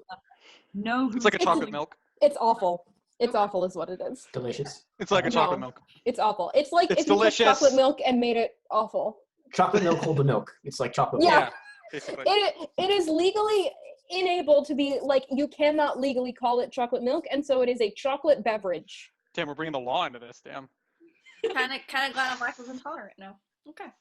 You Okay, can let's go. probably still have it. Continue, Delaney. Probably. They've blah blah blah blah blah. Exterior cemetery night. Shaggy and Scooby are reclining against a headstone, tossing wrappers over their heads. It's snack time. Did you hear the one about the two corpses who had colds? One says to the other, "How's your coffin?" Shaggy and Scooby giggle. When they stop, they hear voices calling, distorted by the night, the fog, the grave. Maggie! Scooby! Scooby! Scooby! Scooby and Shaggy leap to their feet and look around, terrified. The voices continue. Like, it's the dead calling to a Scoob. They slowly back away, jittery and on edge. We're doomed. Doomed. The grave. Shaggy drops in. Scooby peeks over the edge. Nice of you to drop in. What are we, mystery solvers or the Marx Brothers? Oh, Scoob, how about giving us a hand? Scooby sits up, applauds, sticks his paw finger in his mouth, and whistles. Give us a hand. Pleasant Green Cemetery. Moments later, night. The gang is all together again, sitting in front of a headstone. Well, gang, this is the last grave, and no Elias Kingston. Like that explains why he's running around scaring people. He's got nowhere else to go. Velma notices something. Look! Footprints! She grabs Fred's flashlight, follows the muddy prints to a dense wall of trees and shrubbery. They climb through, brushing aside branches. Fred's the first one through. No wonder we couldn't find it. He's standing in front of a huge mausoleum, about 2 stories high, covered in moss and vines. Hold on, this thing just got in my way. The Kingston K is carved above the sealed door where the muddy footprints end. We were looking for a needle in a haystack. When we should have been looking for the haystack. Velma bends down to inspect the footprints. These prints are fresh. Someone has been here tonight. Maybe it was that bony old caretaker Scoob and I ran into. Caretaker, we better hurry. Fred pushes open the mausoleum stone door. He looks inside, his eyes open wide with terror. Duck! Suddenly, hundreds of bats fly out. The gang waves their arms, swats them away. These aren't ducks. They're bats! You know that classic Scooby-Doo line. Hey, "These drink. aren't That's a ducks, catchphrase. They're bats. Take a drink." I think the script is funny. I love It's a this. good script. It's actually really good. How did this not get produced? Wasn't edgy enough, apparently. It was, I mean, It's edgy. pretty It edgy. has ass in it. It swears. It's Duh. other movie swears. Maybe that's Daphne says crap in it, so Let Pretty Velma edgy. say fuck. Let Velma say fuck. Anyway, Delaney, continue. While we're at it, let Velma be gay. hell yes. Let Velma be. Velma has been confirmed gay super recently. Hanna-Barbera said Velma is gay, but Listen, in every movie they didn't- tiptoe around listen. until In like. the more recent series, didn't she and Shaggy have a thing for a little bit? Yeah, but then they Yes. broke up. Yeah, then they broke Like, up. you know, Yeah. It They was did. horrible. They did. Like that series, the I one think it was horrible. It wasn't. I love that series. That was a good series. What? And Daphne and Fred get engaged and stuff. It's crazy. Cute. In the Mystic. Yeah, I think the animation's really good. Shaggy Too. needs edgy goth GF who makes Scooby Snack. This is the best version. They Feet of run writing. Okay, ready? They run into the mausoleum. A shadowy figure watches from behind a tree. Interior mausoleum. This is really a horrid place. Dark and dank, foul-smelling. Spiders have built a thriving metropolis of webs. In the center of the mausoleum, an ornately decorated coffin sits on a stone altar. The muddy footprints have been here too. There are handprints in the dust on top of the coffin. I appreciate the narration in this film. Someone was definitely in here. Maybe it was grave robbers. Grave robbers. Or maybe it was the ghost. Don't be silly. Ghosts don't leave footprints and handprints. Come on, Shaggy, help me lift this. Wow. Look at me being a strong man. Yeah. Open the coffin. exposing the decayed skeletal remains of Elias Kingston. Everyone steps back. Ew! He looked better when he was a butt-ugly ghost. Fred examines the coffin and the corpse. There's nothing here but bones. This mystery has been one dead end after another. And as far as I'm concerned, this case is closed. There's the coffin lid, Nice. revealing the ghost of Elias Kingston.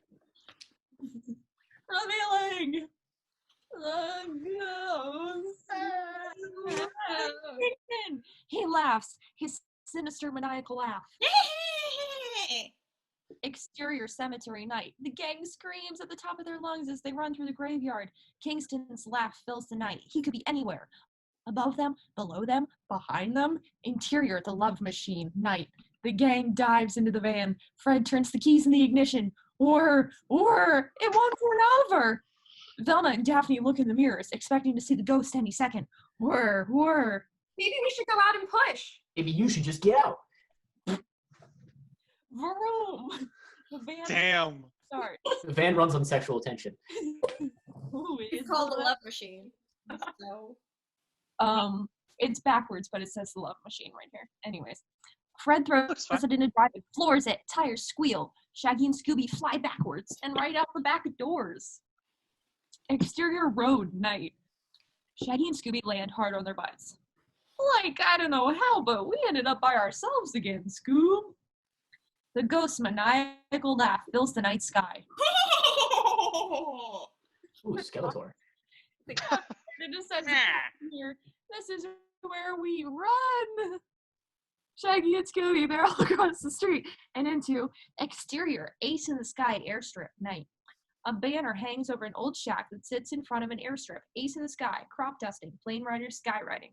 Two old biplanes sit in the middle of the road, one yellow, the other one red. Come on, Scoob!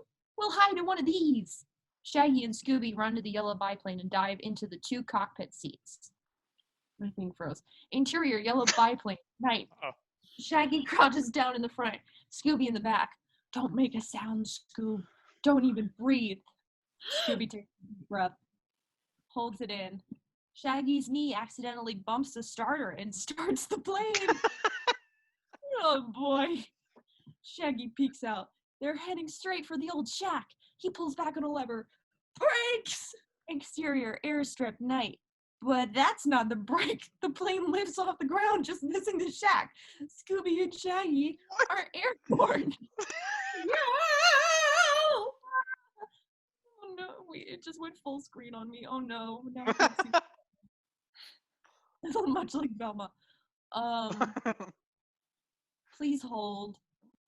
It just jumped up pages. I'm having Thank you, issues. hold. You're on page 71. 73 of 130. Wait. No. 71. 72. It's Well, labeled 71 on the script. 71, But then, but it's no. page wait. 73. of It's the like- It's 73. You're right. It's Doc 73. page 73, 71 in the script. We're ready. Sorry, Mercedes. Jeez. He's ready. Okay. Scooby and Shaggy are airborne. Down below, Kingston's ghost runs onto the field just in time to see the plane take off. He looks around, sees the red biplane, interior yellow biplane night. Shaggy and Scooby both look down to the ground. How did this happen? Shaggy laughs nervously. At least that old ghost can't get us up here. They both become aware of a sound in the sky behind them. The biplane. Kingston's ghost is flying it. Interior yellow biplane, night. Shaggy puts on floppy pilot's hat. Hold on, Scoob.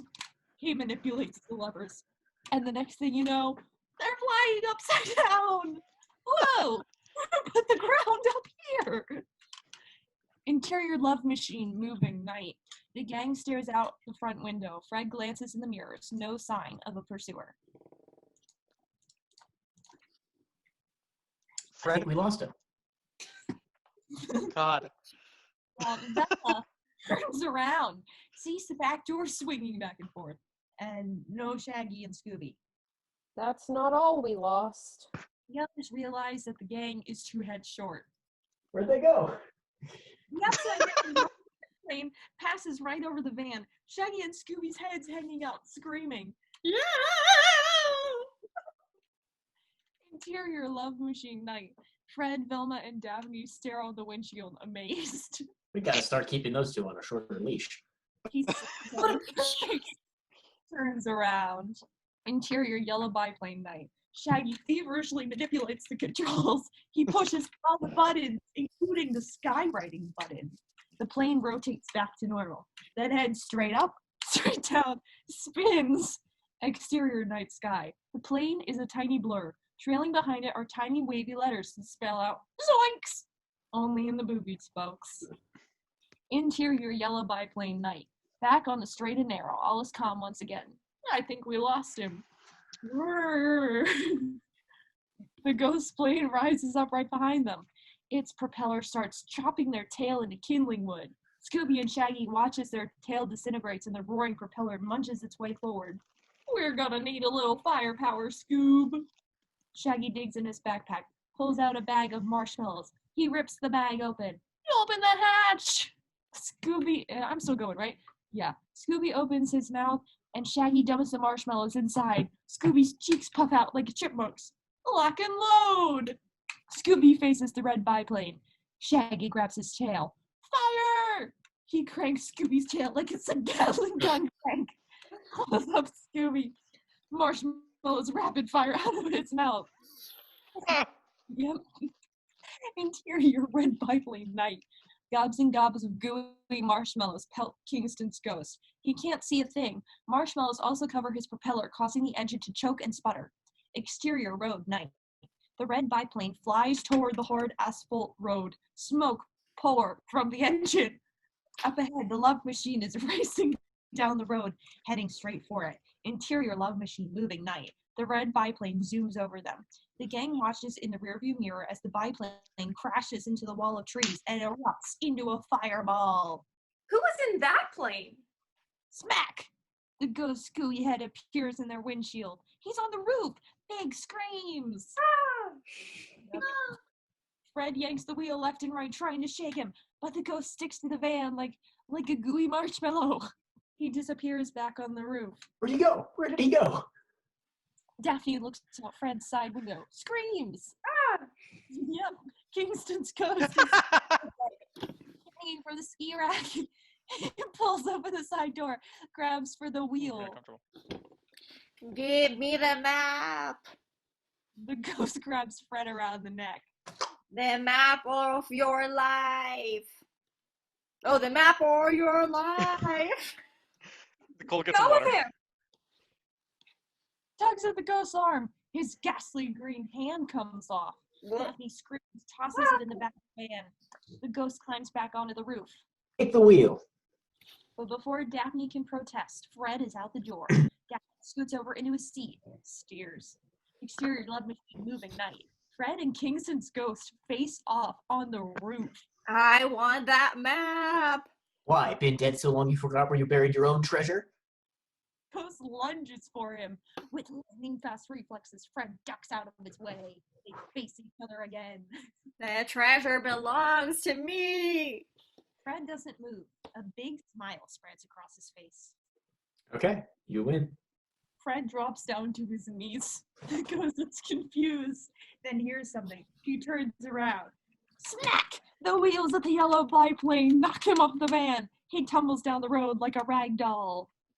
Ruby Doo! Oh, We're missing page 75. Oh my god, we are. I think it's fine. Just assume. Okay, so cut to. Wait, I'm not prepared. We're missing a page. A really important one, too. Wait, yeah, what the fuck? Wheel. I did not see this. All right, there's one. Page 75 is missing. Just letting everyone know. And I would have gotten away with it too if it weren't, well, actually, I was just about to give up when you found Kingston's secret room and the map. The map hasn't been much help. Professor White ponders this for a moment. Why don't you let me have a look? If I can make sense of it, I'll split the treasure with you. 50-50. Why should we trust you? You tried to kill us. Did not. Okay, apparently he was the ghost. Yeah. Apparently, we're missing a page. We're missing the reveal, but it's fine. It was Professor White. All right. Yep. I'm the villain. Okay, let's go. Did not. You tried to chop up our plane. And you tried to strangle me. And Oh, then we hit you with a biplane. oh, that. I was just playing. Come on. Where's your sense of humor? Come on. Let me have just a look. Velma holds up the map for him to see. He examines it, and suddenly, he looks very, very depressed. Me too. This isn't a treasure map. It's not even a map. You idiots. That's not a line, but That's not it. That's precisely my conclusion. And what is it? It's a diagram of a city that doesn't even exist. Megadonia. Very good, Velma. A for the day. What's Megadonia? I'm not in this class. Thank you. It's a mythological city that Elias Kingston was interested in. Velma rolls the map up. And your map is nothing more than a piece of the old man's worthless collection. You mean there's no treasure? Believe me, I've searched everywhere. That map was my last hope. No treasure? Suddenly, very sullen. Their dream shattered. I guess that wraps up this mystery. Cut 2. Hard cut. Okay.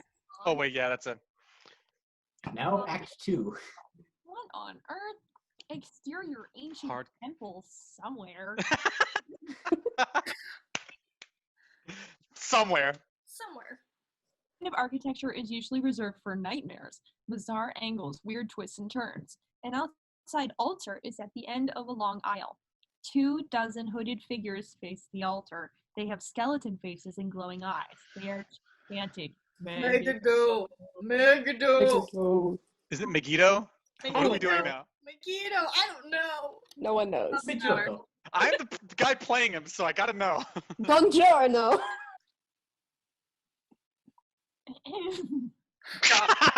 It's lame. And blah blah blah blah. Megiddo. Interior temple, whatever. We see clawed metallic dragon's feet walking across the temple floor with thunderous steps. Boom, boom, boom. I love Jurassic Park. We don't want to get in its way. Exterior temple. The dragon steps through a cloud of ceremonial smoke at the top of the altar steps. He holds up a brazen. Is that how you say that? Brazen? Brazen, I Vessel. think. Brazen. The one that contains the soul of Megiddo. The chanting stops. Close up, the dragon. We now see that it's just a man fitted in demonic body armor. Boots that look like clawed feet, gloves that look like talons, bony shoulder plates, a long flowing cape, and a truly demonic headdress that hides his identity. The end of the aisle. Old Hank, the caretaker, is by 2 hooded skeleton ghouls. Old Hank leaves a trail of muddy footprints. Another ghoul follows, sweeping up after him. Old Hank stops at the foot of the altar. The dragon holds out his talon hand, palm up. Not even hello, how are you? The dragon man doesn't budge. All right, don't get your cat piece in a titty. Old Hank reaches in his pocket, fishes around. I gotta tell you though, stealing from a corpse ain't my idea of a good time. Not to mention the fact that people wouldn't really appreciate knowing that their dearly departed caretaker is dearly departed with their possessions. Keep that in mind when you write the check. Old Hank tries another pocket, and another. He's starting to get nervous. He tries his last pocket, empty. We may have a slight problem. The dragon man steps down to the bottom step. He slips his talons under Old Hank's overall straps, pulls him close. I need that key tonight. Yes. That was incredible. Listen to a lot of death metal. I had it. Oh my gosh. I had it. I swear. It was right here, and those kids. What kids? There was some old kids in the graveyard. I ran into some of them. A boy with a stupid-looking dog. I must have dropped it, and he mugged me. Yeah. Silence. The dragon man closes his head. The razor-sharp talons slice through Old Hank's overall straps. The overalls fall to the floor. I thought he was gonna kill him. Yeah, me too. Yeah, I thought so too. No, he's just gonna humiliate him. Yeah. Pants him. Yep. Oh, Fate worse than death, truly. quickly hikes his pants back up. Tell me more about this boy and his dog. He can clearly pants him and say ass, but they can't really kill him. It's not quite R yet. Yeah. Yep.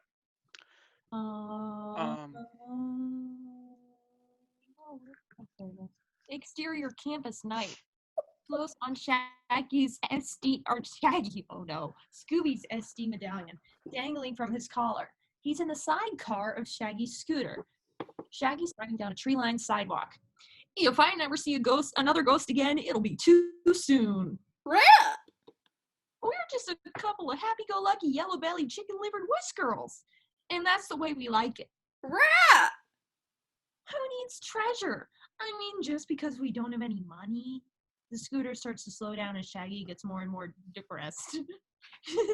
and no one wants to hire us, and we can't go back to our room. The scooter putters to a stop. Scooby pokes his head out. But we still got each other, don't we, pal? Right! Scooby licks Shaggy's face, and Shaggy stares at the building in front of them. His eyes light up as he reads the name. Pemberton Hall! I almost forgot! He hops off the scooter.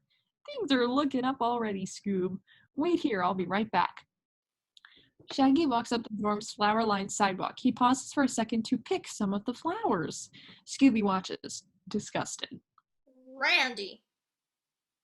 Hell hath no fury like that of a jealous Scooby. Interior Pemberton Hall night. Shaggy strolls down the hallway. Several college girls walk by, look at him, and start giggling. Shaggy self-conscious fixes his hair. He finds the door with fast food stickers all over it. He takes a deep breath, closes his eyes, and the door opens. Shaggy knocks on Candy's forehead. Shaggy, what are you doing here? He hands her the flowers, dirty roots and all. She's flattered. Thanks, Shaggy. You want to come in? Maybe just for a minute.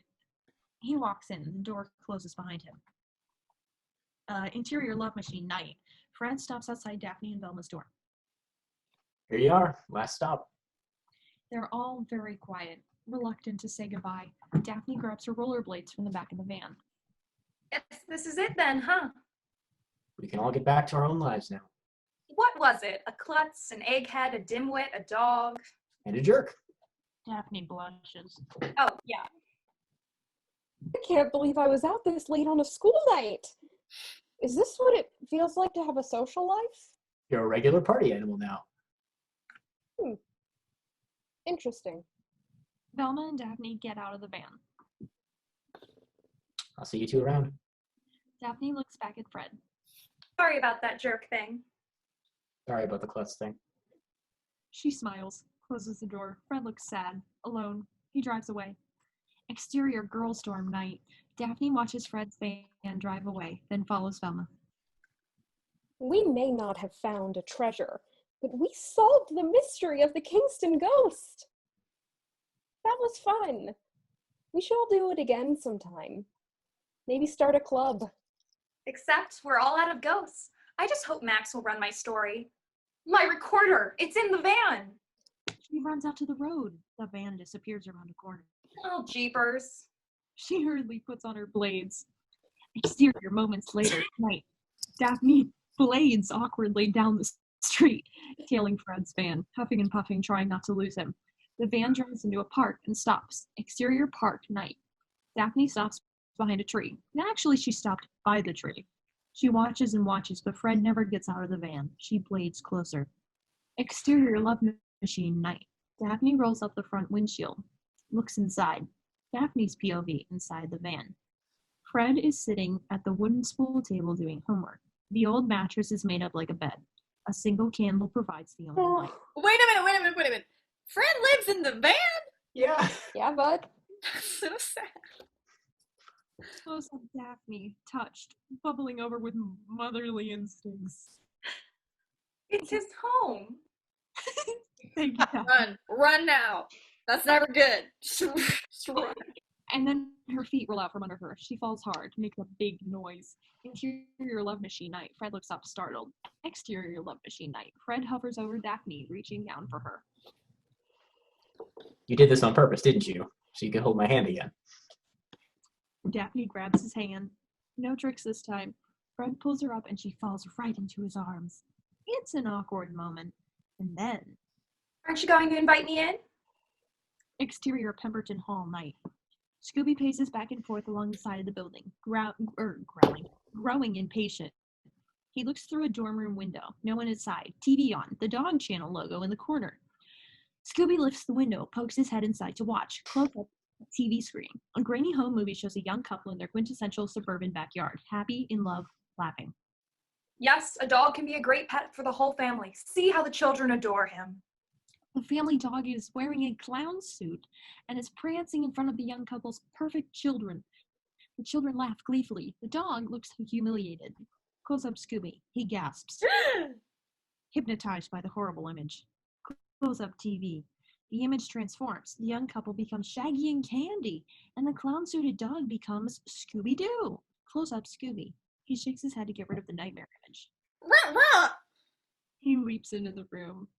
Interior Pemberton Hall night. Outside Candy's stickered door, we hear excited screaming voices coming from inside Candy and Shaggy's. Wait. Oh yeah. I can't. Where are we? Your room? Your room? Oh no, my roommate's here too. Okay, ready? Oh yeah. Here it comes. Here it comes. Interior room night. An aluminum Jiffy Pop bubble grows and grows and explodes. Popcorn flies everywhere. You got a dirty mind, Nicole. Me? Anybody with a brain would have thought that. No, it's only you. No, The popcorn is ejaculating. Clearly. Clearly, I need a drink for that. All right, please continue. Oh, Shaggy and Candy. Killed Mercedes. She is dead. Oops. I'm fine. It's fine. I'm fine. Like Sex in the City was the worst thing that was ever read. True. I only need to see the Sex in the City one. That was a lot happened there. It was getting Okay. the fact that I was narrating my own sex scene up through the whole Yeah, it was great. That was so funny. All right, Funny. Okay. Delania. Where am I? Blah, blah, blah, blah. Shaggy and Candy? Yeah. Yay. They're sitting cross-legged on the floor in front of a hot plate with a Jiffy Pop container on top of it. Her room is as cluttered as Shaggy's, and we have the same roommate. Dinner served! Shaggy and Candy toss popcorn to each other, catching the kernels in their mouths, like circus seals. Interior Pemberton Hall night. A Mission Impossible themed place as Scooby sneaks down the hall, presses against the wall, peeks around corners, tiptoes upstairs, avoids being spotted by any of the girls. Interior Candy's room night. Shaggy and Candy are now sitting very close, on her bed, watching the Three Stooges episode. Man, I'd give anything to hang out with the Stooges. Candy reaches for more Jiffy Pop, comes up empty-handed. We finished off the Jiffy Pop? Now what? Shaggy whispers something into Candy's ear. She smiles. You're naughty boy, Mr. Shaggy. That is really the script. Then she whispers back into his ear. His eyes light up. They both have shy but mischievous gleams in their eyes. I'll show you my salami if you show me. Bye. All right, drink time. Wait, I need a drink for that scene. Okay. Okay. And then instantly Shaggy pulls a foot-long roll of salami out of his backpack. Candy reaches under the bed and produces a cherry pie. It's as innocent as Saturday morning. Oh man, look at that thing. Snang did at the party last night. Where'd you get the pie? Borrowed it from the cafeteria. Man, there's nothing like pilfered grub. They dig into each other's food. Especially when you share it with the right person. And that, folks, is our moment. Heartbeats increase, pupils dilate, the world stops on a shiny new dime. Shaggy and Candy drop their food. Lean closer and closer. Shaggy, there's something I have to tell you. Knock, knock. It'll have to wait. Candy leaps up. That must be the pizzas. Close up Shaggy. He kisses the air with where Candy's lips would have been. He looks like a suffocating fish. Scooby! Shaggy's eyes pop open. Scooby walks right past Candy and stands at the end of the bed, staring at Shaggy. Oh, that's still me? Wait. Yeah. You didn't tell me Scooby was coming. Like, he can't stay. Can you, Scoob? Scooby ignores him, hops up on the bed next to him, in Candy's spot. Candy sits on the other side of Scooby. I think you should stay, Scooby. Wait, you gotta scram, pal. I'll catch up with you later. Scooby doesn't budge. Candy reaches for a touch lamp. Wow, newfangled. It turns off. Scooby's tail snakes over to the lamp. It turns on. Candy turns it off again. It turns on again. Wait. That's not gonna happen. I'm just don't think it's not gonna happen. Let's just keep moving. Just go. Anyways, excuse me for a second. Shaggy grabs Scooby by the collar and wrestles him onto the floor. Pins him. Scooby's a little surprised. Stay down here. I mean it. Close up the bed. Shaggy hops back on the bed right next to Candy. Where's Scooby? He prefers the floor. Candy cuddles up close to Shaggy. Their hands inch toward each other. And finally, touch. Shaggy and Candy turn to each other. There's that moment again. What are you going to tell me? It can wait. Thump, thump, thump. The bed shakes like it's possessed. Scooby! The bed stops. Shaggy and Candy continue, their lips getting closer. Thump, thump, thump, thump. Now it's like an earthquake. The bed shakes. The nightstand shakes. The lamp falls over. A can of soda spills all over Shaggy and Candy. All right, that's it. He grabs Scooby's tail, pulls him out from under the bed. Scooby flashes his toothy smile. Don't give me that Mr. Innocent look. It's okay, Shaggy. It was an accident. No, it wasn't. I don't know what's gotten into him. He's normally not such a bad dog. Scooby freezes. That's the first time he's ever heard Shaggy refer to him with the D word. His lips droop. Go, Scooby. I'll catch up with you later. Scooby doesn't move. Shaggy points toward the door. I said go! Scooby has the saddest look on his face that we've ever seen. He walks out of the room, tail between his legs. Exterior Pemberton Hall night. A dark figure works in the shadows, standing right under a no dogs allowed on campus sign. He watches Candy's window, sees the silhouettes of Shaggy pointing, and a dog walking. Lightning flashes across the sky, and we see that the figure is Quimby. Dun, dun, dun. Interior, Daphne and Velma's storm room. Night.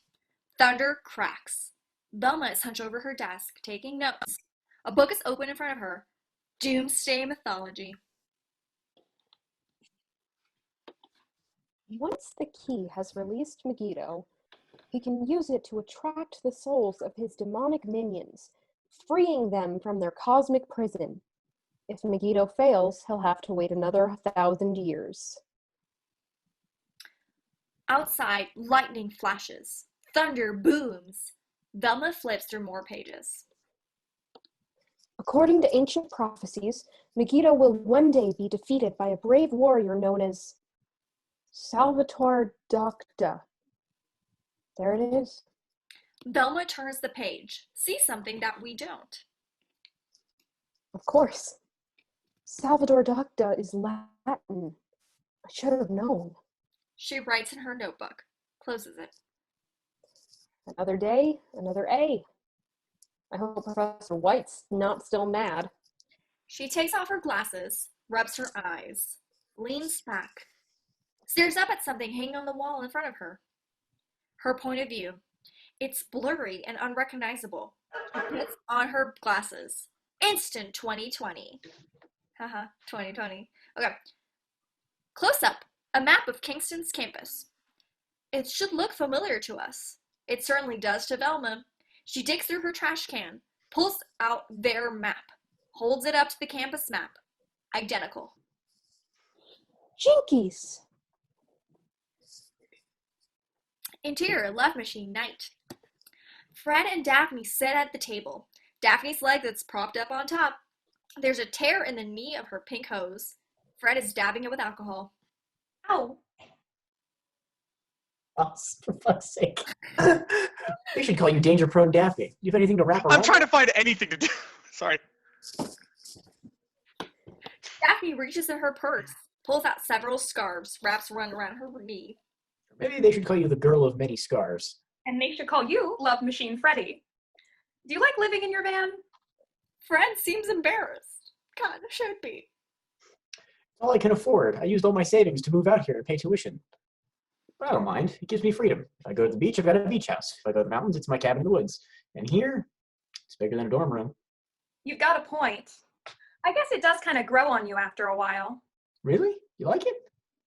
It's got a certain boyish charm. Yeah. Their eyes lock. There's chemistry, and they both know it. I feel very comfortable when I'm around it. You do. We get the feeling she's not talking about the van anymore. She puts a scarf around Fred's neck. I was wrong. You're nothing like all those other vans. She uses the scarf to pull him forward. And then, boys and girls, they kiss. And when it's finally over, Is that one real? Yes. she ties the red scarf around his name. Instant ascot! What's that for? So you'll remember it. I'll never take it off. Daphne's cell phone beeps. Hello? Velma? What's up? Sure, we're on our way. She hangs up. Velma wants us to get Shag and Scoob and then pick her up. She found something big. Great. Probably another treasure that doesn't exist. Daphne dials her We phone. could shag here. Interior dorm room night. Frank Sinatra's Strangers in the Night plays from a CD player while Scooby packs a hobo suitcase. He places several objects in an extra large collar and worn-out squeak toy, a toothbrush, a picture of him and Shaggy in graduation gowns in the center of a cloth, then folds it neatly, ties the bundle to the end of a broken broom handle. The phone rings and rings. Scooby ignores it. He takes one last look at the room. A tear drops from his eyes.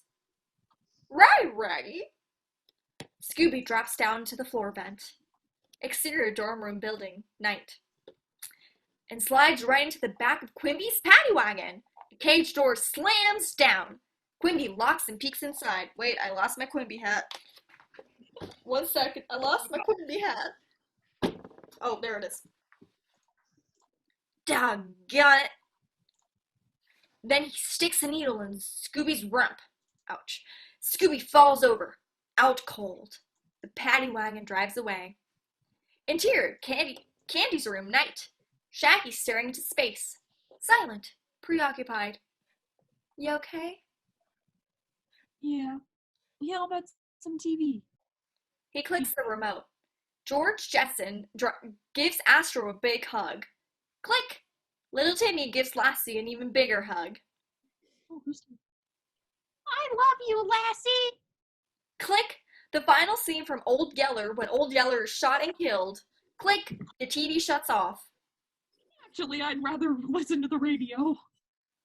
Candy turns on the radio. America's Top 40. Casey Kasem, or not to the original voice of Shaggy, is in the middle of long-distance dedication. Is anyone? Okay, I'll be that. If- From a boy in Toronto to his dog in Cleveland, here's Mandy by Barry Manilow, a song written for a faithful four-legged friend. Shaggy rolls off the bed, lands with a thud. Shaggy? Yeah. Let's go find him. Exterior Kingston campus, night. There's a hell of a storm coming. A menacing storm cloud that glows with eerie electricity approaches on the horizon. It looks almost alive. Interior, Shaggy dorm room, night. Shaggy and Candy stand in the middle of the ring-sacked dorm. Lightning flashes outside. Strangers in the Night is still playing. Obviously on repeat play. What a mess. He must have been really upset. He picks up a framed picture off the floor. The glass has been cracked. Inside is a photo of young Shaggy, dressed in the same olive green t-shirt, and Scooby as a pup. This was taken the day we met. I was walking home from school and he was calling me. He looked so hungry I took him with me to Pizza Hut and McDonald's and the candy store and the malt shop. And that's where this was taken. We've been best friends ever since. He listens to the music. This song was playing on the malt shop's jukebox. I got his name from it. Scooby-Doo-be-doo, doo-doo-doo-dee-da. It's our song. Candy sees a note on the mini frig. Not fridge, frig. Shaggy, you better take a look at this. Shaggy takes the note, reads. Rear Raggy, Roar Redder Roth, Rith Routry, Ruv Ruby. He ran away. Thunder booms. Shaggy is very concerned. Exterior Shaggy dorm, night. Shaggy stands in the middle of the front lawn. Debris flying all around them. Flies. I don't know why I said flying. Debris. The wind keeps him off balance. He yells at the top of his lungs. Not screaming, but still. Scooby-Doo, where are you? Drink, people. He leans over at the dorm. By the vent, there's something leaning against the building. Quimby's net! Cut 2. Exterior Pound City, night. A giant neon sign flashes, Pound City. The pound is surrounded by a chain-link fence with razor-sharp barbed wire on top. Searchlights comb the area. It's basically a prison. Interior Pound City, night. Scooby-Doo rises. Disoriented. Groggy. Eyes crossed. Ruby-roo? Rare-rare-eye. He focuses his eyes, sees that he's behind bars, in a cage, in a hellish room, flickering red lights, steam spraying from overhead pipes. He looks around, sees hundreds of cages, holding hundreds of dogs. A vicious dog barks at him from the next cage. Scooby backs away, cowers like a frightened child. Raggy! Raggy! Interior Love Machine, driving, night. Velma has joined Fred and Daphne. What about Shaggy and Scooby? I tried to get a hold of them, but no one answered. This is probably going to be a waste of time anyway. A lightning bolt streaks across the sky in front of them. Where did this storm come from?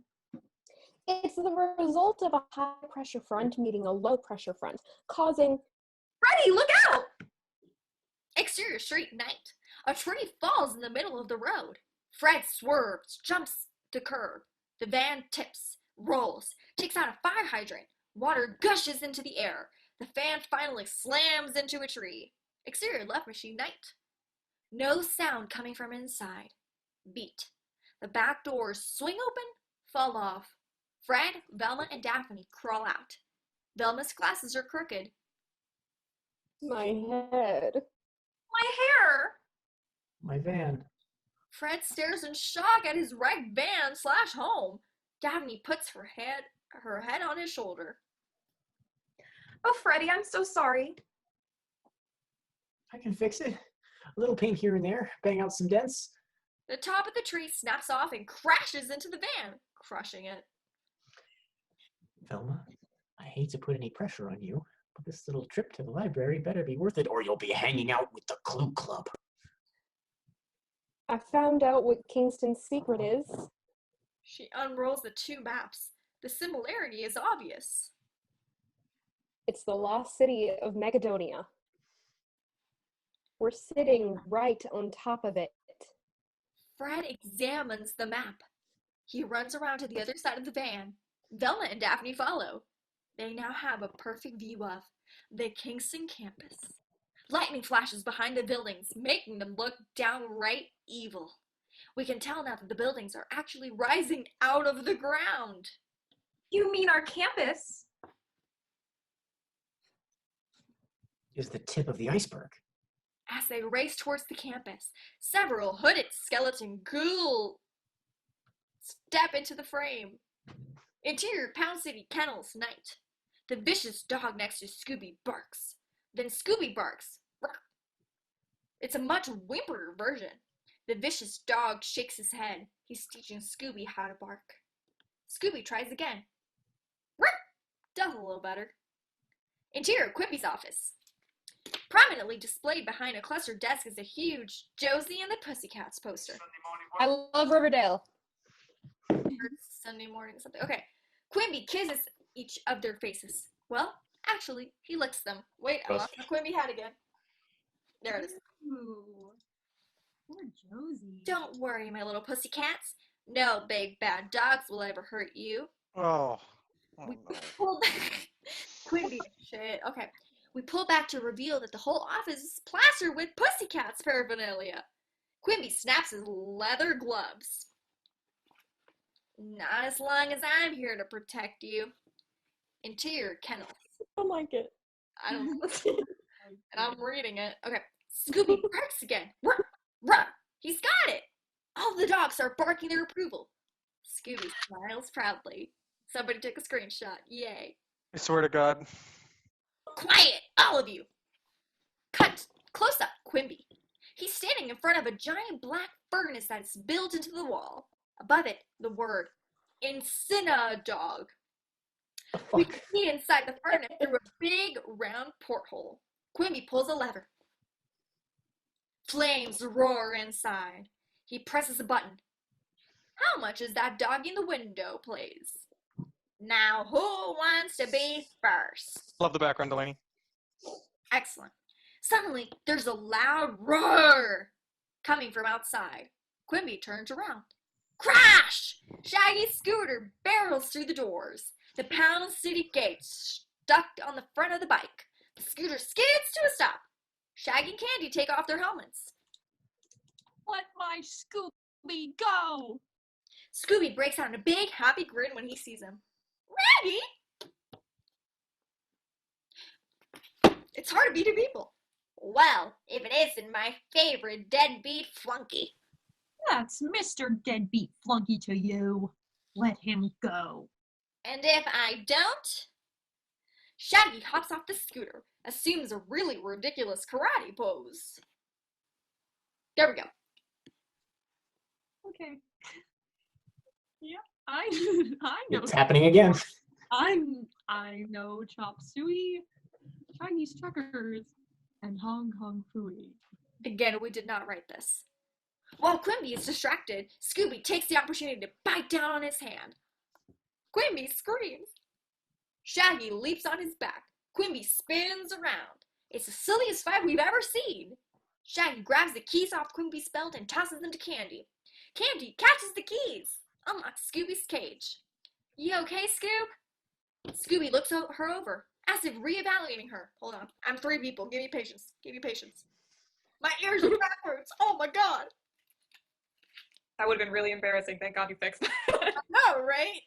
Scooby looks her over, as if reevaluating her. Then he puts his paw to her hand. Thanks, Randy. Andy. That's what friends are for. Quimby flings Shaggy off his back. Shaggy smacks into Candy and the keys go flying. Scooby runs after them, catches them. Quimby stands off against Shaggy and Candy. He's holding a shovel. Insane twinkle in his eyes. Wait, I'm three people. Only thing better than a dead dog is a dead dog lover. Maybe you should let me handle this, Shaggy. It's okay. I've got it all under control. Shaggy attacks. Quimby hits him hard in the gut with a shovel. Shaggy doubles over. You jerk! Candy lips at Quimby with a super ninja, like a super ninja.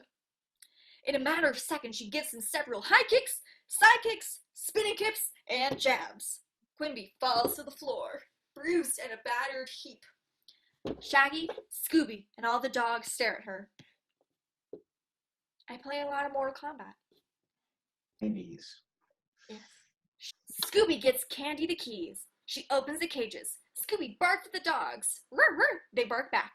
Oof, oof. Scoob, I didn't know you could bark. Scooby puffs out his chest and says proudly, Ram-a-rug! Scooby gives him a hug. No, Shaggy gives him a hug. Squeezes him with all his heart. You're my best friend in the whole world. I'm sorry I yelled at you, pal. I was being selfish. Ree-roo! What do you say we get out of here and have some fun? Just the two of us. Scooby looks at Candy. He holds up 3 fingers. Wait, still need the ears. Ree-roos! Shaggy and Candy step over Quimby's limp body. When did Quimby like? Okay. Scooby pauses, and then hikes his leg and pees on Quimby's head. Wait for it. Rascal! Asshole. After they leave, Quimby looks up again. He's surrounded by all the dogs. Kill him. Dude, it's like that fucking scene in Sweeney Todd. Everything really. Move on. Musical theater. Okay. Interior library night. Shh. Every little sound reverberates inside the large oval reading room. Volumes of book extend endlessly upward. I can't believe you have your own key to this place. You do need a social life. We're really standing in the top of an ancient temple? Right. There has to be a way to get down into the city. One thing I don't understand, if Kingston discovered Megadonia, why did he keep it a secret? That's the mystery. Because the treasure has to be down there. And we're gonna find it this time. Come on, gang, let's split up. Shaggy, you and... let's just stick together. They walk past a bookcase. It slides open, revealing the glowing eyes of a hooded skeleton ghoul.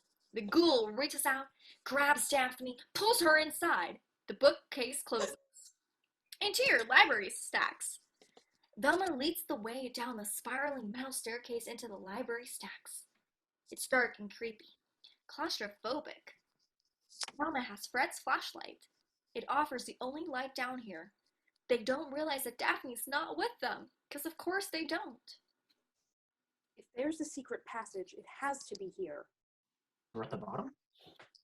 No, because we're in the 17th century restoration poetry section. No one ever comes down here.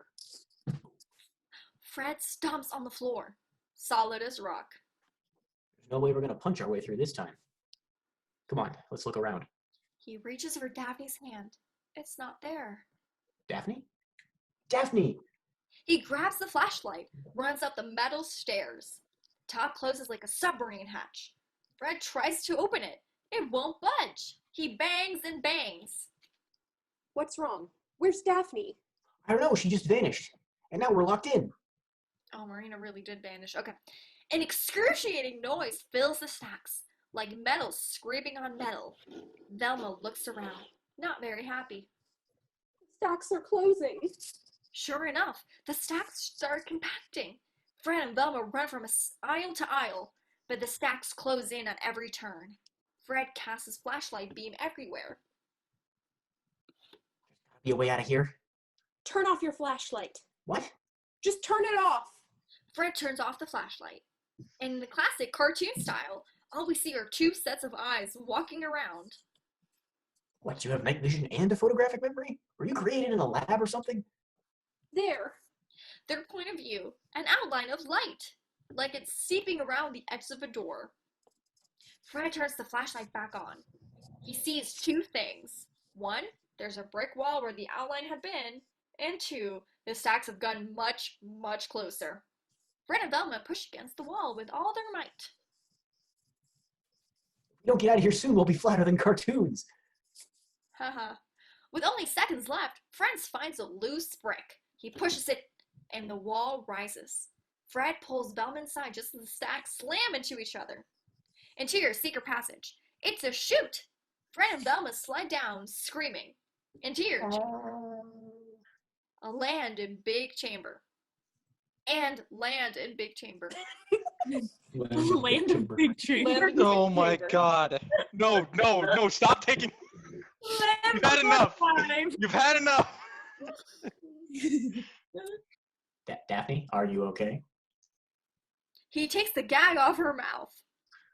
Oh, Freddy. Don't worry, we'll get you out. Evil laughter comes from behind them.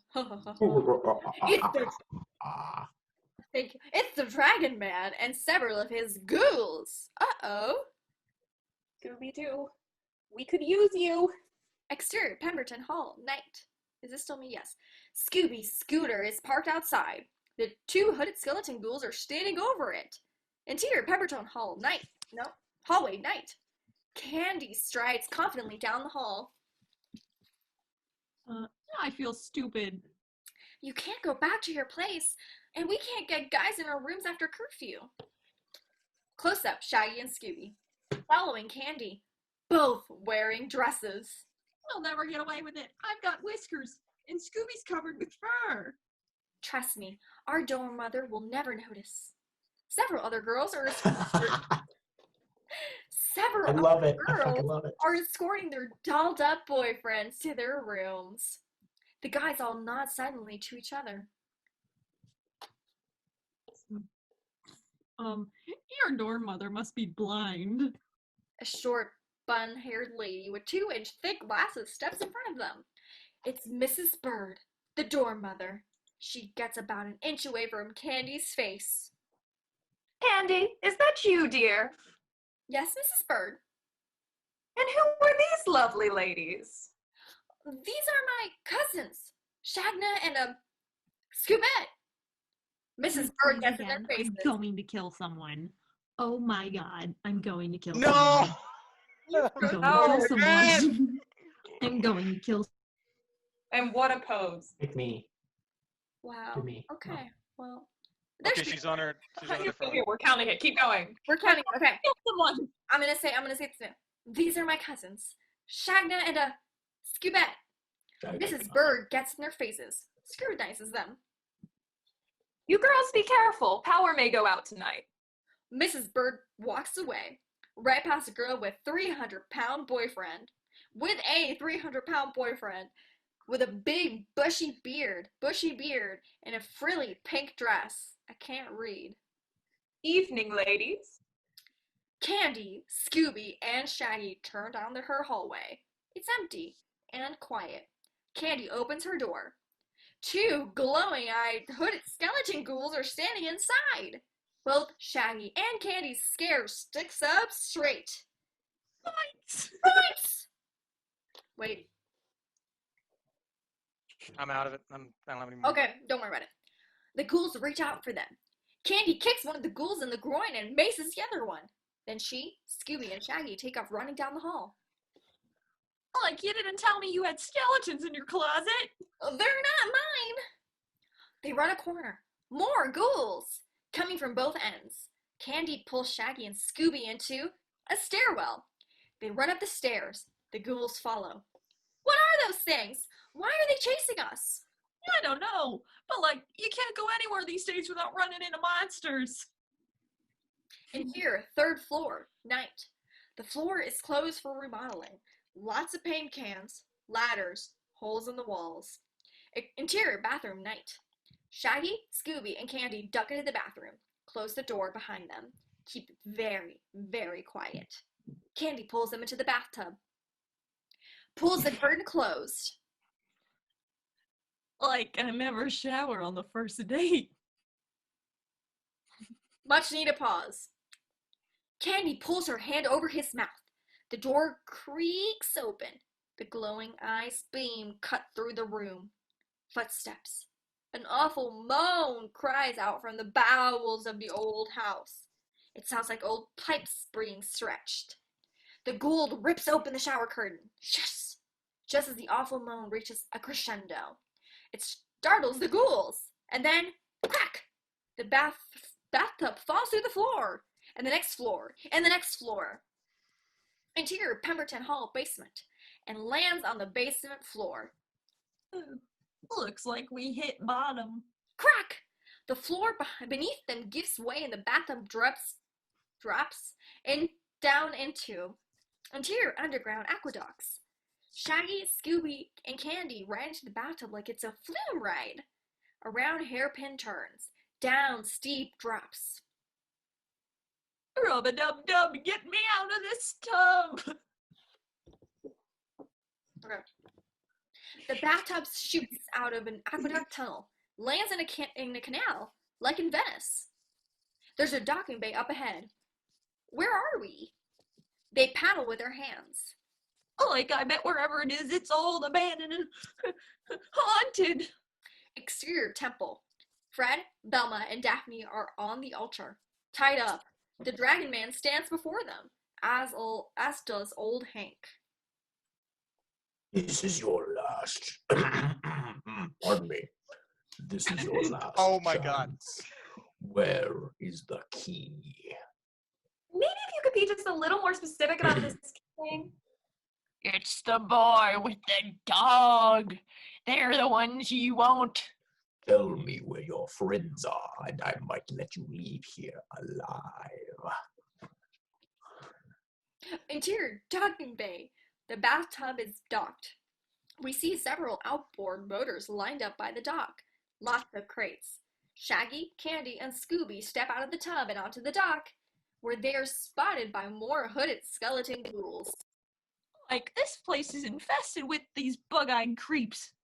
They run up a staircase carved to the rock, interior precipice, and come to a dead end. They look over the edge. Now, there's something you don't see every day. Interior Megadonia, the underground city. Ancient stone buildings, roads, aqueduct canals. The signs of excavation are everywhere.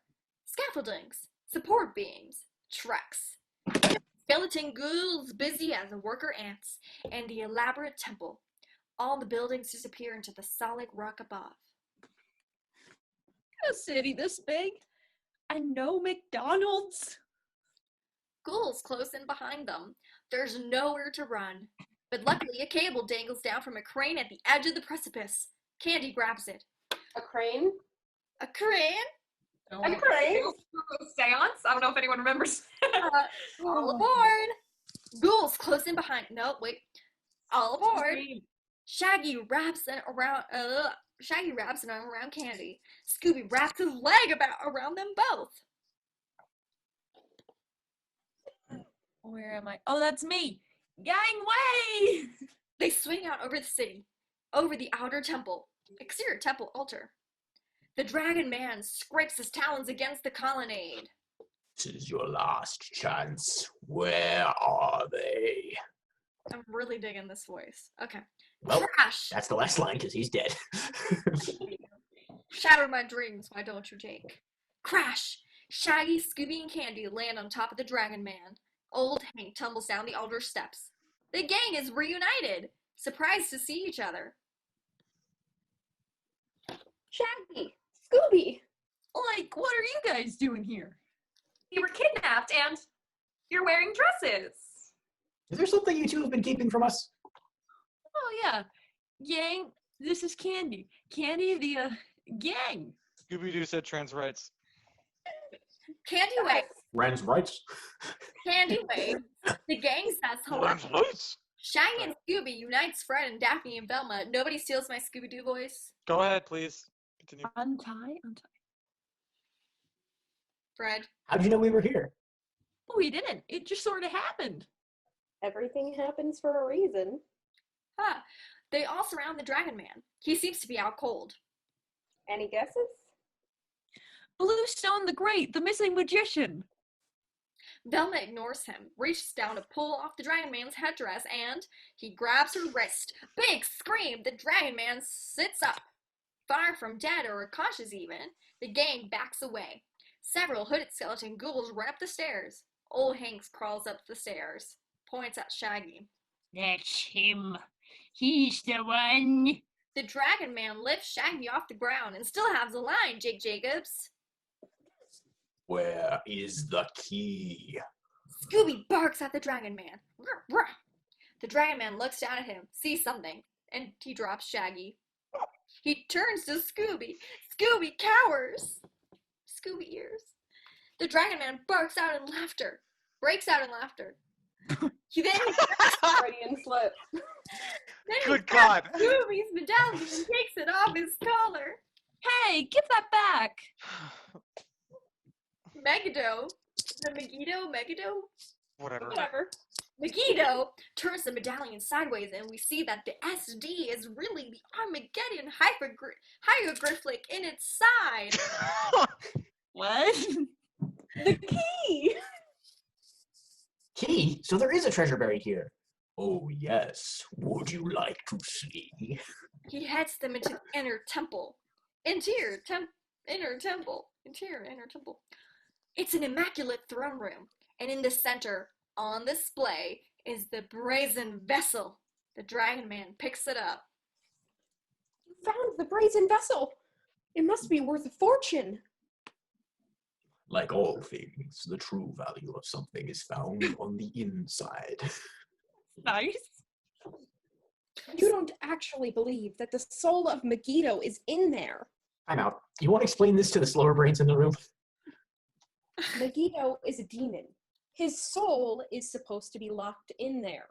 Like, what happens if he gets out? Armageddon. The word hangs there for a moment.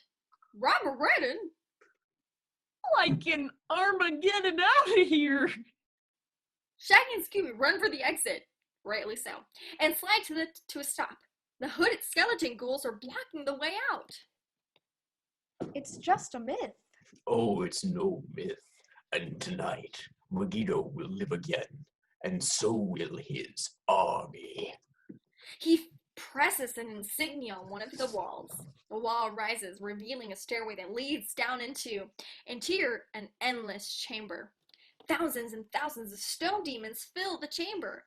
Every gargoyle in the world must be in here. Wow. There are also several trucks in there.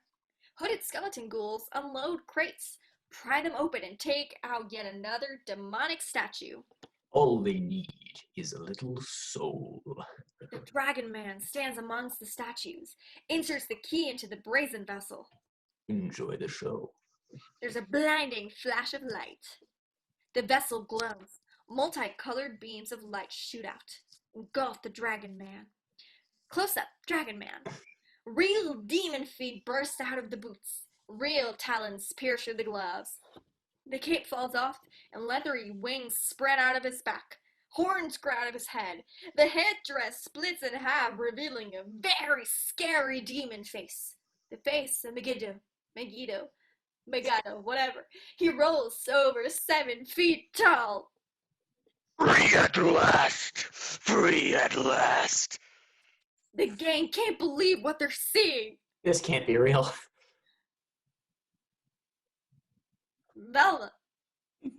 Sorry, I got lost. It's a dramatic moment. Can't handle it. It's just a trick. She walks up to Megiddo, stops in front of him, pokes him. Excuse me.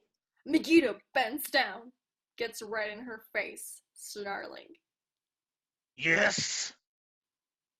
If you think we're gonna fall for your little smoke and mirrors show, then you obviously don't know who you're dealing with. It's obvious that this is a rubber suit. She grabs Megiddo's nose and pulls. Fred. Or Velma, I don't think you should be doing that. Velma pulls harder and harder on Megiddo's face, but it won't come off. He seems amused by her. Elma, get back over here. That's not a mask. By now, Velma has climbed up on Megiddo's back. She's beating on his head. Horns! She's losing control. It was all done. I took out my headphone. It was all done with projectors and mirrors and tape recorders and wires. And Megiddo grabs her and holds her in front of his face. Then he lets out a roar that could scare a T-Rex. Jurassic Park reference. Watch Jurassic Park. Velma's hair blows straight back out of her lenses. One of her lenses cracks. Megiddo gently sets her down.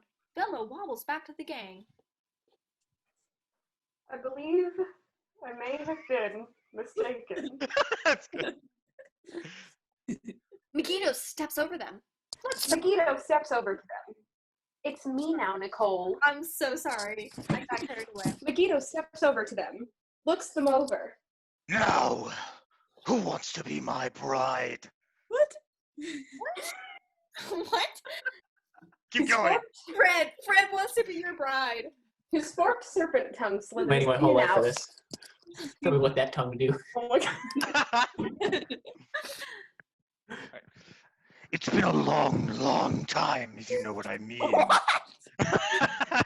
I can't be the only one that's Keep going! There's something It funny gets about worse. that. It gets worse.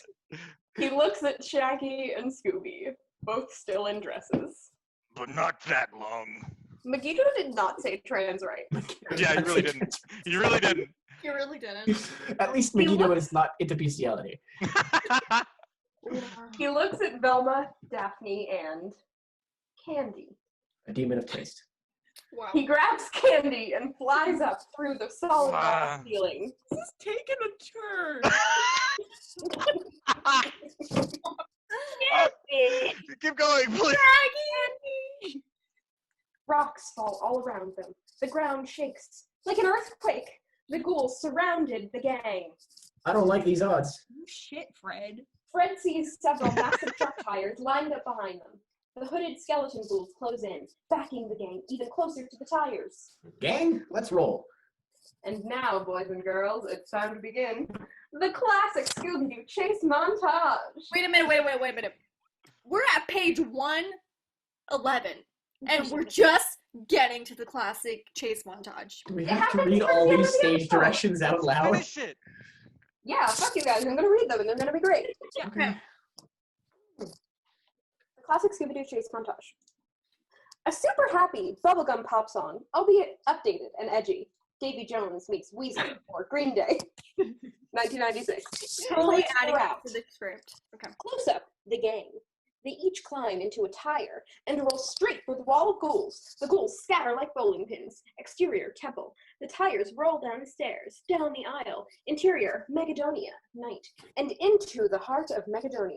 The gang climbs out of the tires. Fred, Daphne, and Velma run one way. Shaggy and Scooby run the other way. Ghouls chase after all of them. Close up, Shaggy and Scooby. Ghouls hot on their tail. Shaggy and Scooby round a corner. The ghouls round the corner. Close up, 2 wooden barrels. Several hooded skeleton ghouls run past. After they're gone, the barrels sprout legs and run away. Interior, alleyway with doors on both sides. Fred, Velma, and Daphne run in and out of the doors. Ghouls chase after them. It's the old hallway full of doors gag. You go in one door, come out the other one. Exterior, Macedonia streets. Shaggy pushes a cart with Scooby in it. He hops on. They ride a cart right over a bunch of ghouls and down a staircase. Exterior, other Macedonia streets. Fred, Velma, and Daphne ride in a minecart, back and forth across a multi-level track. Ghouls pursue them. The truck comes to an abrupt end above one of the canals. The gang leaps out at the last second, and the ghouls plunge into the water. As the happy song fades out, our classic Scooby-Doo chase montage comes to an end. Oh. Interior, underwater dock. The gang is all together on the dock. No boats around, only the bathtub and the outboard motors. In the tub. They climb into the tub. Fred straps the motor on the back, and then he's grabbed from behind by one of the ghouls. They struggle. Fred grabs the ghoul's skeleton face and pulls it off. It's Duke! Duke? You never mind your own business, do you, pledge boy? He sucker punches Fred. Duke sees Daphne in the bathtub. Hey, Daphne, let me know when you want to take a bath with a real man. Oh, okay. Gross. Okay. You want real? I'll give you real. That's fine.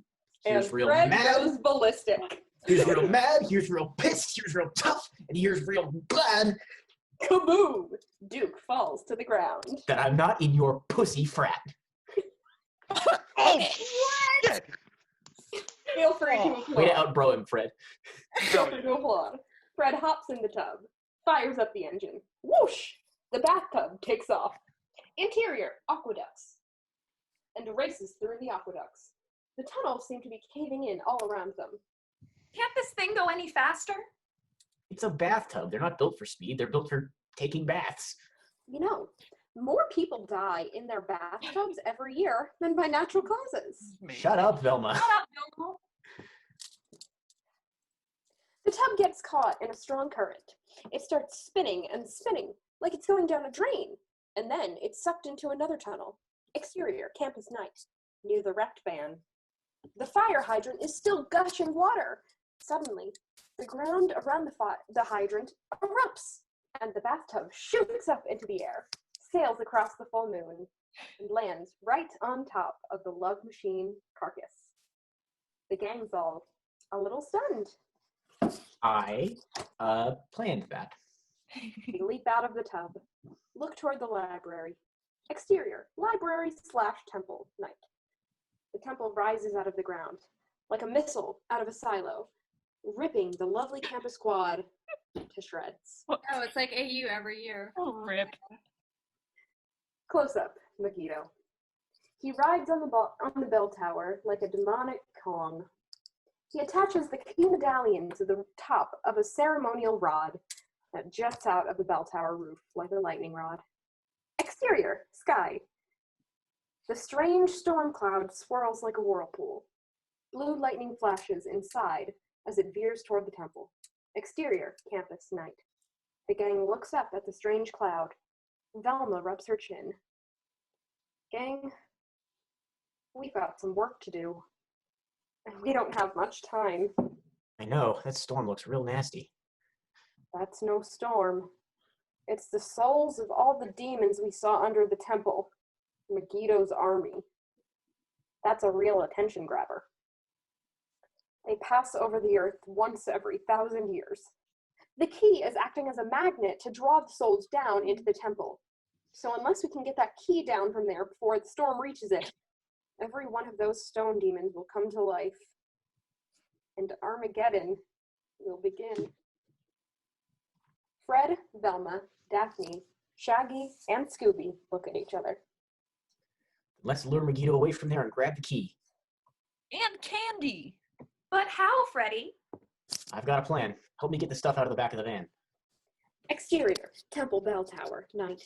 Megiddo stands like a sentinel, watching the swirling storm cloud. Candy sits like Fay Ray on the thin parapet ledge. She's scared. Can't bring herself to look down. Interior, gymnasium, night. The gang stands around Fred at center court. Shaggy and Scooby are dressed normally now. The trap has been set. There's a surfboard lying on top of the door, lying in front of the doors. A mattress leaning against a ladder at the other end of the gym.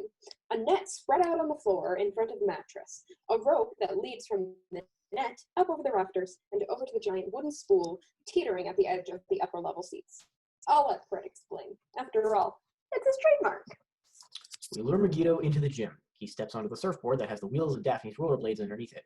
When the door closes, it will strike the match and light the fuse that will ignite the flares under the surfboard. The surfboard will rocket across the floor and into the mattress. The mattress will knock over the ladder, which will pull the stoppers out from under the wooden spool. The spool will roll off the edge of the upper level and hoist the net into the air with Megiddo inside. Any questions? Yeah, like, you really think this crazy contraption is gonna work? All we need is someone to lure him in here. Everyone turns to Scooby. He realizes he's the bait. Then he starts acting like he's sick, coughing, moaning, teeth chattering. He falls over, plays dead. Knock it off, Scoob. We're running out of time. Velma holds up the bag of Scooby snacks. Would you save the world for a Scooby snack? Scooby opens an eye, looks at the bag of goldfish. Please, Scooby. Come on, pal. Do it for candy. Do it for all mankind. Velma pulls out another Scooby snack. Would you do it for 2? Rocket! Scooby leaps to his feet. Rocket! Velma tosses the cookies. They fly gracefully through the air in slow motion. Music swells. It's an epic moment. Close up, Scooby. He leaps into the air, swallows the Scooby snacks. He lands on his hind feet, grabs a basketball, and dribbles down the court. Fuck, that's funny. He leaps, spins, and slam dunks the ball. Air Scooby. There's nothing in the rule book that says a Scooby can't play basketball. Yes. Buzzer sound, light splash, confetti falls. The overhead scoreboard flashes a message. Just do it with 2 O's. D-O-O. It's the Nike commercial. Ruby Ruby Doo! Exterior, bell tower, night. Megiddo is perched between the pudgy gargoyles. He hears barking down below. He looks down at campus, sees, close up, Scooby, in front of the library. He makes faces. He makes armpit farts. He gives Megiddo a big wet raspberry. Damn, get fucked, Megiddo. Exterior, bell tower, night. Megiddo leaps off the tower and soars down. Exterior, temple steps, night. Shaggy and Velma watch Scooby run across the lawn, and Megiddo soaring down after him. There they go. Let's move. They charge up the steps, commando style. Interior, gymnasium, night. Fred and Daphne are on top of the bleachers, watching the door. Scooby runs in, steps to the side. He's in. Cut the power. Daphne flips a switch and the lights go out. They watch the door. No sign of Megiddo. Come on. Come on. Interior, bell tower, night. Shaggy and Velma climb out of a trapdoor in the floor. An opening leads out onto the parrot hut, which runs around the tower. A huge stone bell hangs in the middle of the belfry. You get the key. I'll find Candy. Velma opens a roof access door in the ceiling. A ladder lowers. She climbs up. Exterior, parrot hut, night. Shaggy's head sticks out. He looks around, turns his head right into one of the stone gargoyles. Yikes! He calms himself. You're all right, Shaggy. For once in your life, don't be a chicken. He climbs out onto the parapet. It's a long, long way down. Candy, are you up here? Exterior, parapet. Other side, night. Candy lights up when she hears Shaggy's voice. Shaggy, I'm over here. Close up, Shaggy. He's up against the wall, scooting his way around. Are you okay? It's a little scared. You scared? What's scared? Scoots around the final turn and sees Candy. Take my hand. I'm sort of afraid of heights. It's okay. I won't let go. She's still reluctant. Like everything's gonna be groovy. Just take my hand and don't think about it. Maybe if you could sing, I'd take my mind off of it. Sing? It's so silly, but it works. Sing. Oh my god. Oh no, I actually know the song. I love Riverdale. Shut up. Sugar. Oh, honey, honey, you're my candy girl, and you got me wanting you.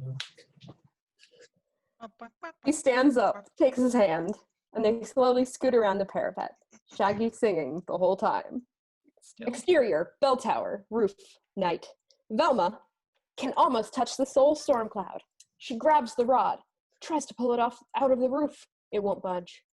She looks up at the key on top of it, jumps. She doesn't even come close. So she starts climbing up the rod. Interior, gymnasium, night. Daphne and Fred stand at center court with Scooby. You sure he was after you? Rah! Rah! I wonder where he is. Crash! Megiddo drops through the skylights, lands right in front of them, roars. The whole gym shakes. The front door slams. Uh-oh, the trap is sprung. The match on the door lights the fuse that ignites the flares under the surfboard. The surfboard rockets down the middle of the gym floor, hits the gang's feet. They fall onto the board. It slams into the mattress. The ladder falls. The stops are pulled out from under the wooden spool. It rolls over the upper level, reeling in the rope. And the net is pulled up into the air, with Scooby, Fred, and Daphne inside. They're suspended right above Megiddo. Well, at least we know it works. Megiddo laughs, stares at Scooby. I'll be back, Salvatore Doka. Megiddo flies up through the skylights. Close up on the net. It twists and turns. Scooby flicks a razor-sharp claw out of his paw like a switchblade knife. That's not how that works. Cuts the net. They fall to the floor. Fred and Daphne are a tangled up mess. You have to stop him, Scoob. They'll be sitting ducks up there. Scooby looks at the door, looks back at them, and then he charges for the door. Interior, bell tower, night. Shaggy and Candy climb in through the opening, sit down, exhausted. Candy gives him a big hug. You were very brave. I was? Very. I say you deserve a Shaggy snack. What's a Shaggy snack? I hate this. Candy plows her lips right into his. This is an amazing kiss. And Shaggy's first. This man is 22 years old. No flash photography, please. When she stops, Shaggy's eyes are crossed. That's a Shaggy snack. Wait, Shaggy Daggy-Doo! I really need to tell you something before this night gets any crazier. I was accepted to chef school. Their Cajun department loved my style of burning things. What? Supposedly. What? This catches Shaggy and Ross by surprise. Blasphemy! I met you. I'm not so sure I want to go. You should go No. to all your dreams. No, you have to go. You can't pass up free food. You and Scooby can come and visit me whenever you want. Just think, you're not losing a girlfriend, you're getting a care package. Girlfriend? Like, are you saying that for the past few hours we've been, you're my, Candy smiles, nods. wow. They lean in for another kiss, right in front of the bell tower opening, when Megiddo's head rises up right outside. No zoinks this time. Instead, Shaggy punches Megiddo in the nose. Megiddo is stunned. Me and my girlfriend are talking here. Shaggy leads Candy to the trapdoor, opens it. I'll be down in a minute. Shaggy? Go ahead. I'll be fine. He kisses her on the forehead. Then she disappears down the trapdoor. Yeah, all right. It's all dark and gruesome. I've had just about enough of this. I'm tired. I'm hungry. And I'm Megiddo breaks through the brick wall, roars. completely out of my mind. He runs around the bell. Megiddo chases him, round and round, until Megiddo's just chasing himself. Shaggy's disappeared. Megiddo looks out the window. Nothing. Exterior, bell tower roof, night. Velma is halfway up the rod. The soul storm, is right above the temple now. A funnel cloud slowly descends, gets closer and closer to the key. Velma inches her way up when her glasses slide off her nose. My glasses! And land on the edge of the roof. She reaches down for them, stretches. The rod slowly begins to bend. Exterior temple night. Students are gathered on the lawn, watching the spectacle above. Fred and Daphne run into the crowd. Look up. Jeepers! Several police cars pull up. Officers get out. They're all dumbfounded. Interior bell tower night. Megiddo looks down the trapdoor. Still no sign of Shaggy. Then he grabs the rim off the bell, pulls it up, and looks inside. And there's Shaggy, clinging to the ringer. Megiddo pulls him out, holds him up by the neck, at arm's length. You're a dead ringer, puny man. Exterior bell tower roof, night. Velma reaches and reaches. The rod snaps and falls. Velma still clinging. Interior bell tower, night. Velma and her rod swing through the opening, hit Megiddo in the back. He drops Shaggy and hits his head on the bell. Clang! The wooden support holding the bell cracks. I thought your face rang a bell. The key teeters at the edge of an opening under the bell. You can see all the way down to the temple floor. Megiddo freaks, reaches for it. Shaggy kicks it. The key falls through. Oops. Megiddo breaks through the floor, dives straight down. Interior temple, night. The key is sitting in the middle of the floor. Megiddo reaches for it when a dog paw steps on it. Rah, rah. Scooby stands up and punches Megiddo's head like it's a punching bag. That's how you punch everything. Rum-pa-pa, rum-pa-pa. Megiddo staggers backward. Scooby closes in, barking like a ferocious dog. Megiddo is scared. Interior, bell tower, night. Velma has her glasses back on. She and Shaggy climb into the trapdoor. Seconds later, the bell support breaks and the bell crashes through the floor. Interior, temple. Scooby closes in on Megiddo. He glances up, sees the bell. He gets right up in Megiddo's face, stops barking, and pokes his eyes. Three Stooges style. Scooby takes a step back, and the bell lands on top of Megiddo. Exterior, bell tower, night. The funnel retracts back into the cloud as it passes by and begins another 1,000-year lap. You can almost hear the demon's tormented screams, just like my depression. Interior, temple, night. The rest of the gang has joined Scooby. Several police officers are here as well. They lift the bell off Megiddo. What the heck is that thing? Megiddo moans. He begins to glow. Light shoots out from his chest. The body slowly transforms back into his human self. And then we see who our monster really is. Dean Dean Masters! Dean Dingus. No, we said frail- Dean Masters, and Siri thought I called. I summoned it. As frail and wimpy as he was when we first saw him, a far, far cry from the terrifying Dragon Man or Megiddo. What are you kids doing out so late anyway? Shouldn't you be studying? This is not the kind of behavior one would normally expect from a school official. School official. What a joke. It was all part of the plan. What plan? To rule the world. I could have had it all. Power, immortality, a decent parking space. Not like old Kingston. My great-grandfather worked for that old coward. So afraid of what he discovered that he bought up all the land and built a college to hide it. I've been planning for this night ever since I first heard about Kingston's little discovery. You got all the Delts to help you do all the digging. They were cheap. They worked for beer. The caretaker to remove the key from Kingston's tomb. Should have done that one myself. And you hired Quimby to get rid of all the dogs. Hey, why aren't you sneezing? He's not allergic to dogs. That was just his excuse to get rid of them. Why? Because of the prophecy that Megiddo would be defeated by Salvatore Dogta. Everyone looks at her. There's that phrase again. Like, who's this Salvatore Dogka? It's Scooby-Doo. What? Salvador Dogta is Latin for savior dog, the brave dog who saved the world. Everyone looks at Scooby. He smiles proudly. A hero. That's right, bitches. Ruby Roo!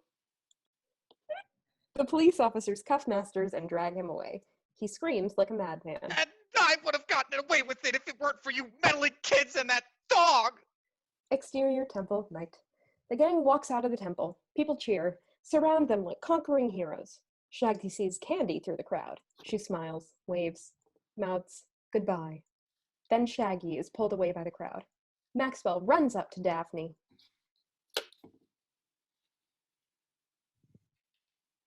Maxwell. Oh, Max, I'm sorry. I didn't realize it's okay. Daphne, what's going on here? She holds up her recorder. The big scoop. I'll tell you everything in the morning. He's stunned, but impressed. Exterior campus night. The hooded skeleton ghouls have been rounded up and unmasked. Suddenly, a crazed man runs across the lawn. His clothes have been torn almost completely off. It's Quimby. Gross. Help! Help! They're after me! He runs right through the crowd. Suddenly, hundreds of dogs come running over the horizon. Close up on the linebacker. He sees Pippi. Smiles gleefully. Pippi! This is the resolution I needed. I know. Okay, but they didn't kill Quimby. Pippi They need to kill leaps him. into the arms of the linebacker. And explodes. Other dogs are reunited with their owners. Everyone's happy, including Mercedes. Aw. Close upon the gang, standing together. A dark-haired Italian man and a silver-haired man approach them. They have a fine aura of importance, like royalty. They speak like a fine-tuned team. I'm Joe Barbara, president of the university. And I'm William Hanna, mayor of this town. We want to thank you, kids. If there's anything we can do, Free tuition, free room and board, you just let us know. A photographer takes a picture of Mr. Hanna and Mr. Barbera standing with the gang. Dissolve to close-up, the photo. On the front page of the Kingston Chronicle, the headline, Young Sleuths Uncover Lost City and New Dean's Doomsday Plot by Daphne Blake. Interior malt shop night. The gang at their table. Daphne reads the story out loud. Dean Theodore Masters is being held without bail and his dog ban has been lifted thanks to the heroic team effort of Kingston students Fred Jones, Shaggy Rogers, Thelma Dinkley. Hey! I'm just kidding. You didn't think I was misspelled my roommate's name, did ya? Velma Dinkley, Daphne Blake, and most of all, a dog named Scooby-Doo. Scooby beams with pride. the SD medallion hanging on his collar Oh, wait, like a wait, Medal wait, of wait. Honor. There it is. Hell yeah. Cheesing. Way to go, Scoob. How the gang ended up together may seem like pure luck, but in fact, it was inevitable, to quote from a soon-to-be-published dissertation. She looks at Velma. Everything in the universe gravitates naturally and automatically towards its greater purpose. When Nicole said foreshadowing. Fred, Daphne, Velma, Shaggy, and Scooby look across the table at each other. Proud. A team. Like, what do we do for an encore? How about a road trip? And what? The horn honks outside. Exterior, malt shop, day. They step outside. Fred has the look on his face of a 6-year-old on Christmas Day, because right there in the middle of the parking lot is his van. Sort of. It's brand spanking new. New paint, new chrome, new tires, new windows, new.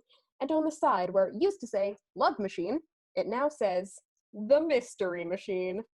But how did you? So I won't get any new clothes next semester. Big deal. Fred smiles, puts his arm around Daphne. You're the greatest. Oh, Freddie. Just look already.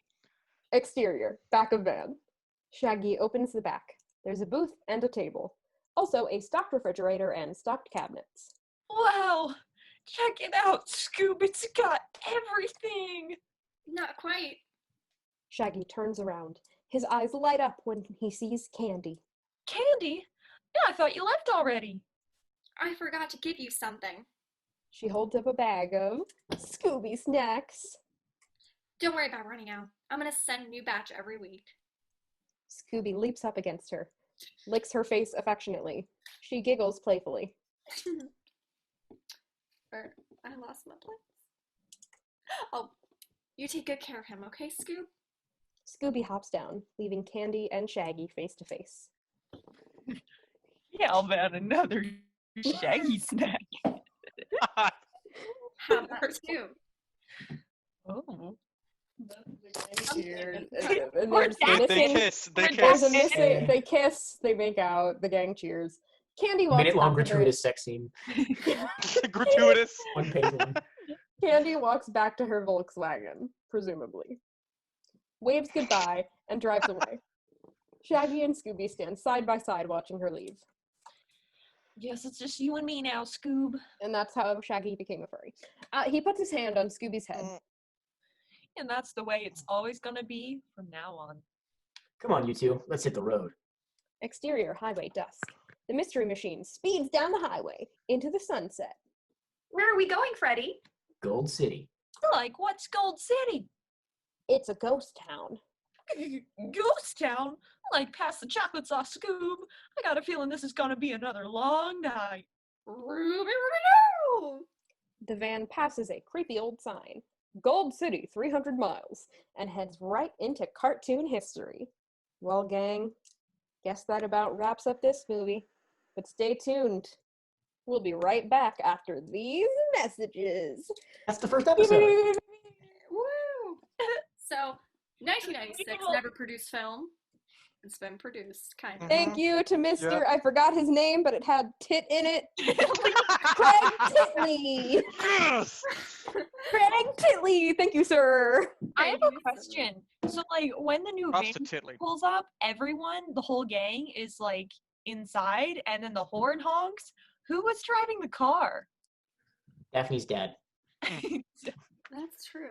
This is The spooky ghost. ghost of whoever the fuck the Ghost. ghost was.